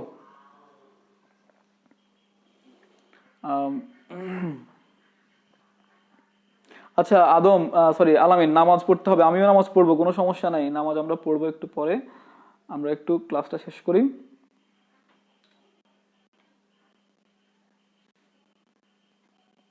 আচ্ছা আমি একটু কমেন্টটা দেখি। নাসাই গরু তোরে ডাকতেছে, তোমরা এগুলা কি মানে এখানে হচ্ছে কমেন্ট করবা, হচ্ছে কোনো কিছু না বুঝলে আমাকে কমেন্ট করবা, একজন আরেকজনকে কি সব বলতেছে এগুলা। আবার নাসাই বলতেছে তোকে, দুষ্টামি হচ্ছে না? কিরে নাম টান দিলে, কিরে নাসাই, তাহমিন আক্তার, নাসাই বলতেছি এই বোম্বে, এগুলা কি বলো নাসাই, এখানে দুষ্টামি করা যাবে না। আচ্ছা আজকে নতুন শুনলাম গরু আরে থাক থাক, আর ঝগড়া করতে হবে না। আমরা হচ্ছে আদম কি বলে শুনি। আদম বলতেছি হচ্ছে স্যার নামাজ পড়তে হবে। হ্যাঁ নামাজ আমিও পড়বো, ঠিক আছে আমি শেষ করে দিচ্ছি একটু পরে। এখন বুঝছো কিনা সেটা বলো। তাহমিনা আক্তার, স্যার আর না, আচ্ছা আচ্ছা আর না, আমরা দেখে শেষ করবো, সমস্যা নাই। তাহমিনা, ওমর আফিফ জিহান, স্যার আজকে এই পর্যন্ত থাক। SW দিয়ে দেন। আচ্ছা দিয়ে দিচ্ছি। মিলা, নুসরাজাহান মিলা, স্যার আর কত পড়াবেন মিলা? আচ্ছা যা বলো, যেটুকু পড়াইছি সেটুকু বুঝছো কিনা সেটা বলো আমাকে। স্যার আমি আর আদম বললে তো বকে দেন। আচ্ছা বোকা বকি না, মানে তোমরা এটা করবা না বুঝছো, হচ্ছে এখানে অন্য তোমরা হচ্ছে পরে হচ্ছে নিজেরা চ্যাট করে বিভিন্ন যদি দুষ্টামি করার ইচ্ছা থাকে দুষ্টামি করবা। এখানে ক্লাস করতেছি তো আমরা, তোমরা হচ্ছে নিজেদের পার্সোনাল ঝগড়া বা হচ্ছে মশকরা এখানে না করাই ভালো। জাস্ট পড়ার বিষয়ে কথা বলবা, যে হচ্ছে কোনটা বুঝো নাই কোনটা বুঝছো সেটা আমাকে জানাবে আর কি কমেন্ট করে, বা কেউ কোনো কিছু না বুঝলে নিজে নিজে জানলে কমেন্ট করে হেল্প করার চেষ্টা করবা। আচ্ছা তাহমিনা আক্তার, নাসাই বুঝছি, সাদিয়া বুঝছি, তাসফিয়া বুঝছি, উম্মে সাদিয়া জি স্যার বুঝছি। আচ্ছা তাহলে আমাদের আমি চাইছিলাম যে আজকে সালোক সংশ্লেষণটা ধরবো। সালোক সংশ্লেষণটা আমরা নেক্সট ক্লাসে ধরি। আরেকটু জিনিস আছে বই থেকে, আমি কিছু পড়া দেখাই দিচ্ছি, এগুলা পড়বা। দেখো বইয়ের মধ্যে একটা পড়া আছে যে হচ্ছে এটিপি অণুর প্রান্তীয় ফসফেট গ্রুপে 7.3 কিলো ক্যালোরি তোমার হচ্ছে শক্তি জমা থাকে।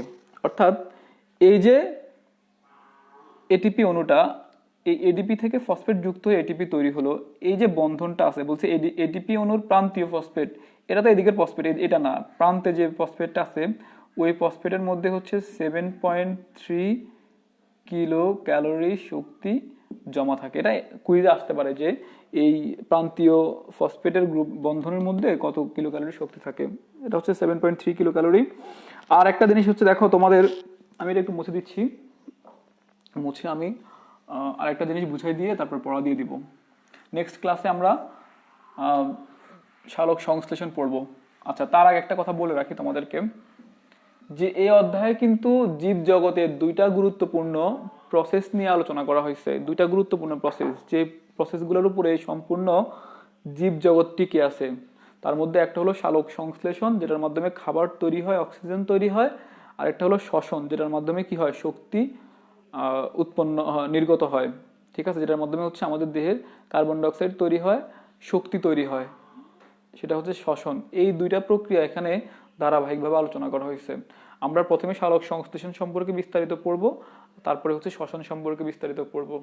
তার আগে এই যে এটিপি, এডিপি, ফসফোরাইলেশন, ডিফসফোরাইলেশন, এগুলো কেন পড়ালাম, কারণ ওই সালোক সংশ্লেষণ এবং হচ্ছে শ্বসন বিস্তারিত পড়তে গেলে এই জিনিসগুলো আমাদের লাগবে, এই জন্য আমরা আগে থেকে এগুলো পড়ে ফেলছি, আর এগুলো পরীক্ষায় আসে। ঠিক আছে, তো দেখো আমাদের দেহের দুইটা গুরুত্বপূর্ণ অঙ্গ হচ্ছে মাইটোকন্ড্রিয়া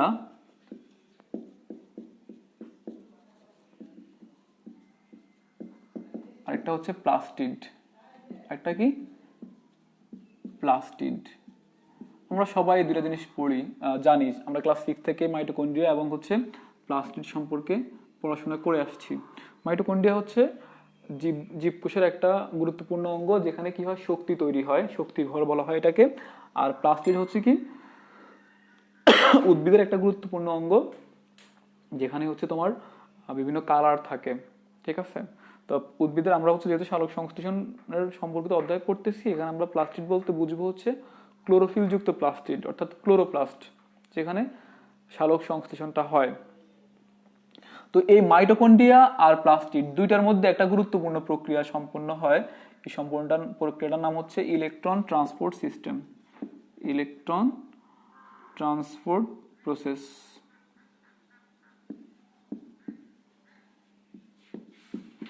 ইলেকট্রন ট্রান্সপোর্ট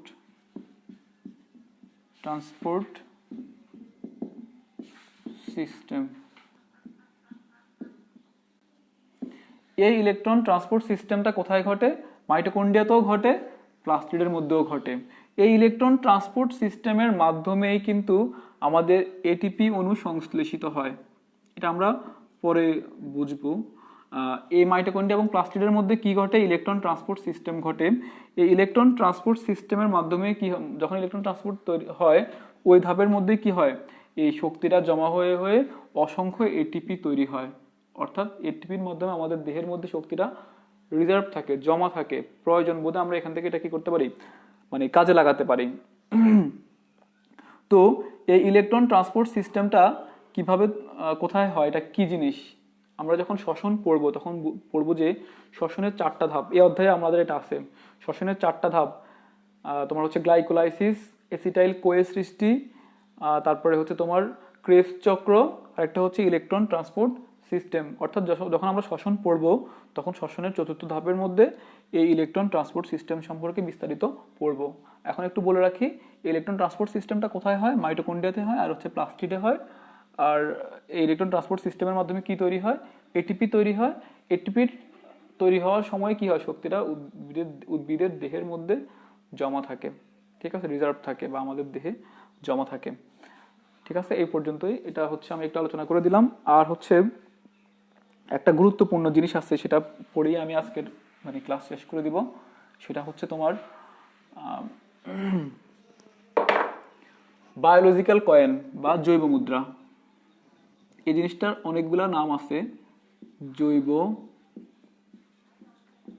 মুদ্রা অথবা বায়োলজিক্যাল কয়েন অথবা এনার্জি কয়েন,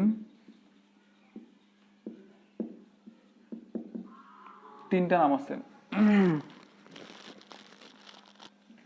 বায়োলজিক্যাল কয়েন বা এনার্জি কয়েন। পরীক্ষা আসে জৈব মুদ্রা কি, আমরা বলবো যে অ্যাডিনোসিন ট্রাইফসফেট, অ্যাডিনোসিন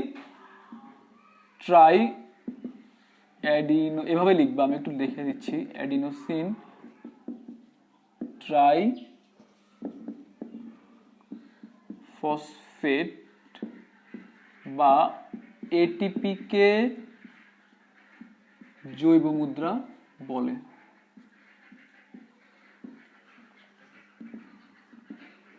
আরেকটা কোশ্চেন আসতে পারে তোমার হচ্ছে জৈব মুদ্রা বলার কারণ। জৈব মুদ্রা বলার কারণ। দেখো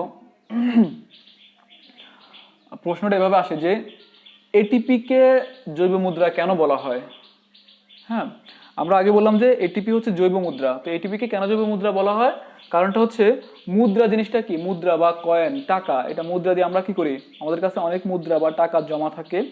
তো যার কাছে মুদ্রা বা টাকা যত বেশি জমা আছে সে তত বেশি কি সম্পদশালী। তো এই টাকাগুলো আমরা জমা করি কেন, আমাদের প্রয়োজনীয় কাজে খরচ করার জন্য। মনে করো হচ্ছে তোমার কাছে জমানো অনেক টাকা আছে, মুদ্রা আছে, এগুলো তুমি কি করতে পারতেছো, জমানো, এটা তোমার কাছে জমা আছে কারণ তুমি এটা কি করতে পারবে, এটা খরচ করতে পারবা। মনে করো তোমার শপিং করা লাগবে, কোথাও ঘুরতে যাবা, কিছু কেনাকাটা করবা, বাজার করবা, হ্যাঁ কোনো ফার্নিচার কিনবা, তাহলে তোমার এই জমানো টাকা তুমি কি করতে পারতেছো, খরচ করতে পারতেছো, আর তোমার কাজগুলো সম্পূর্ণ করতে পারতেছো। ঠিক আমাদের দেহের মধ্যে হচ্ছে এরকম এটিপি জমা করা হয়। আর এটিপি জমা করা হয় মানে এটিপি শক্তি জমা করা হয়। তো যখন আমাদের শরীরের মধ্যে এরকম অনেক কাজ দরকার হয়, যেমন হচ্ছে তোমার শ্বসন, সালোক সংশ্লেষণ, তোমার হচ্ছে উদ্ভিদের সালোক সংশ্লেষণ, মানুষের শ্বসন, পরিপাক, রেচন, তারপর হচ্ছে স্নায়বিক কার্যাবলী, দর্শন, অনুভূতি, এরকম অনেক জীবদেহের বৃদ্ধি, কোষ বিভাজন, এরকম অনেক কাজ সম্পন্ন হয় দেহের মধ্যে। তো ওই কাজগুলোর জন্য কি দরকার, শক্তি দরকার।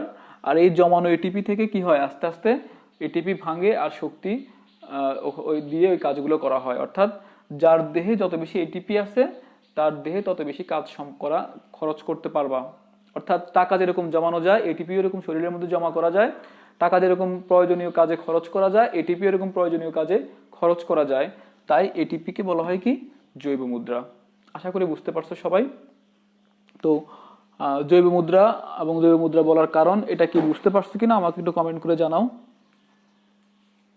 স্যার আবার অফ করে অন করেন না। আচ্ছা এবার মিলা আমি অফ করে দিচ্ছি, শেষ করে দিচ্ছি ক্লাস। স্যার আর কত, আচ্ছা তোমরা আমাকে এটা বলো যে বুঝছো কিনা, এখন যেটা বললাম যে জৈব মুদ্রা এবং হচ্ছে জৈব মুদ্রা বলার কারণ, এটা বুঝছো কিনা। যদি বুঝে থাকো তাহলে হচ্ছে আমি ক্লাসটা শেষ করে দিচ্ছি। একটু বলো যে স্যার বুঝছি। আচ্ছা আদম বুঝছি, তাহলে আমরা হচ্ছে এই ক্লাসটা শেষ করে দিচ্ছি। নাসাই বুঝছি,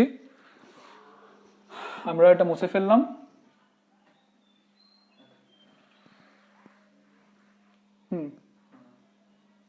আমরা এটা মুছে ফেলতেছি, কিছু হোমওয়ার্ক দিয়ে দিচ্ছি তাহলে তোমাদেরকে, হোমওয়ার্কগুলো আমাকে করে দেখাবা।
তুই হচ্ছে জীবকোষের শক্তিচক্র বা এনার্জি সার্কেল, শক্তিচক্র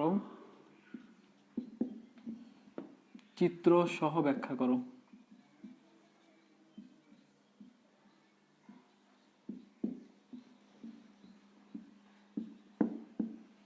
তারপরে হচ্ছে 3 নম্বরে করবা হচ্ছে অ্যাডেনিন ও অ্যাডিনোসিন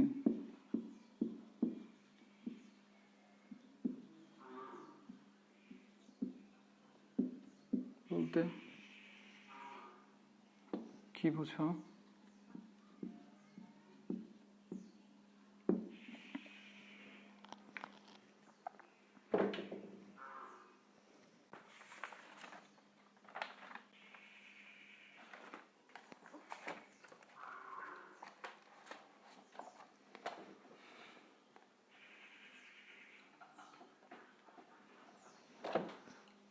চার নম্বরে করবা হচ্ছে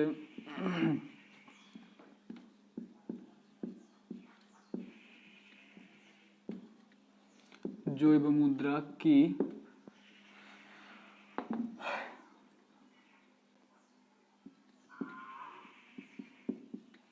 এটিপি কে কেন জৈব মুদ্রা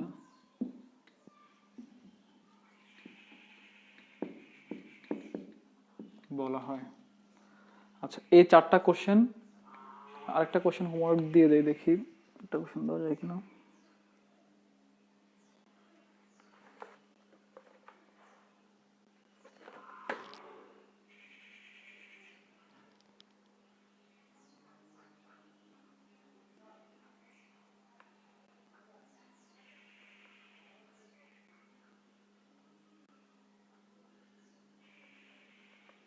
আচ্ছা, এই চারটা কোশ্চেন তোমরা হোমওয়ার্ক করবা। আরেকটা দিয়ে দেই, 5 নম্বর বায়ো এনার্জি।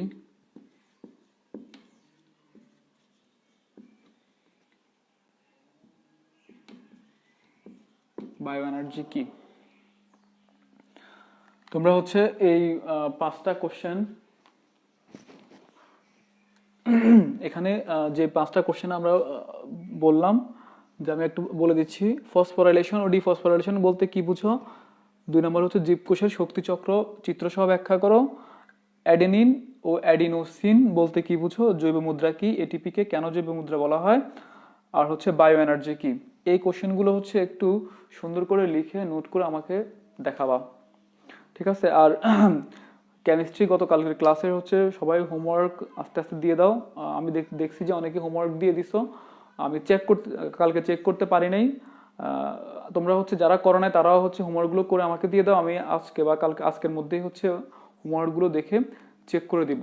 দেখো, তোমরা হোমওয়ার্ক যদি না করো তাহলে কিন্তু হচ্ছে আমি বুঝতে পারবো না তোমরা কি পড়তেছো না কি পড়তেছো না। হোমওয়ার্ক করলে তাও বুঝতে পারি যে তোমরা বাসায় পড়তেছো। অর্থাৎ একটা জিনিস যদি তুমি হচ্ছে রিভিউ করে আবার লেখো, তখন তোমার কিন্তু অনেক অংশে পড়া হয়ে যায়। একটা জিনিস তুমি বুঝছো, দেখছো, পড়ছো, শুনছো, শোনার পরে এবার তুমি এটাকে আবার কি করতেছো, লিখতেছো, তাহলে তোমার কিন্তু এটা আর ভুলবা না। তো হোমওয়ার্কগুলো আমাকে দাও, হোমওয়ার্কগুলো দিলে হচ্ছে আমি বুঝতে পারবো তোমরা কতটুকু ক্লিয়ার হয়েছো। বিশেষ করে কেমিস্ট্রির যে হোমওয়ার্কগুলো, ওগুলো হচ্ছে করতে গেলে তুমি অনেক প্রবলেমে ফেস করতে হবে। তো ওই প্রবলেমগুলো যখন ফেস করবো তখন আমাকে যখন কোশ্চেন করবো আমি তোমাকে বলে দিব, দেখবো তুমি ক্লিয়ার হয়ে গেছো। কালকেও আমি দেখলাম যে গতকালকের ক্লাস বা আগের ক্লাস হচ্ছে অনেকে হোমওয়ার্ক করতে গিয়ে হচ্ছে নতুন অনেক কিছু হচ্ছে তোমার হচ্ছে ফেস করছে, ওগুলো আমাকে জিজ্ঞেস করছে, অ্যান্সার বলে দিছি, ওরা অনেক কিছু শিখতে পারছে। ঠিক সবাই যখন হোমওয়ার্কগুলো করবা সবাই এরকম করে শিখতে পারবা, ঠিক আছে? আর নামাজের সময় হয়ে গেছে, সবাই রোজা রাখছো, নামাজটা পড়ে ফেলো। তো নামাজ একটু দেরি হওয়ার জন্য আমরা দুঃখিত আন্তরিকভাবে। আশা করি আল্লাহ আমাদেরকে হচ্ছে ক্ষমা করে দিবেন। নামাজের এখনো ওয়াক্ত আছে, সবাই গিয়ে অজু করে নামাজ পড়ে ফেলবা আর আমার জন্য দোয়া করবা, ঠিক আছে? আল্লাহ হাফেজ। রবিন কর, ও কি ফাইন। আচ্ছা, ছুটির জন্য খুব খুশি হয়ে গেছো না জবা? নাসাই বাই স্যার, ওমর আফিফ জিহান, হ্যাঁ। আচ্ছা, টাটা সালমা, টাটা, ওকে।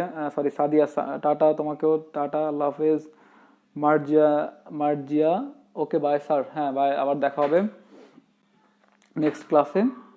আচ্ছা, তার আগে একটু সবাই যাওয়ার আগে আমি একটু বলে দেই যে আমাদের নেক্সট ক্লাসও কিন্তু বায়োলজি ক্লাস হবে, ঠিক আছে? পরের ক্লাসটাও বায়োলজি হবে, এরপর আমরা আবার কেমিস্ট্রি পড়বো, ঠিক আছে? আমাদের নেক্সট ক্লাসটাও বায়োলজি ক্লাস হবে। সো হচ্ছে কালকের মধ্যে বায়োলজি হোমওয়ার্কগুলো করে আমাকে জমা দাও, ঠিক আছে? আমাদের পরবর্তী ক্লাসে হচ্ছে বায়োলজি ক্লাস হবে। আচ্ছা, উম্মে সাদি, আল্লাহ হাফিজ সবাইকে, অনেক অনেক অনেক ধন্যবাদ। আমরা হচ্ছে বিদায় নিচ্ছি। ওকে, আল্লাহ হাফেজ।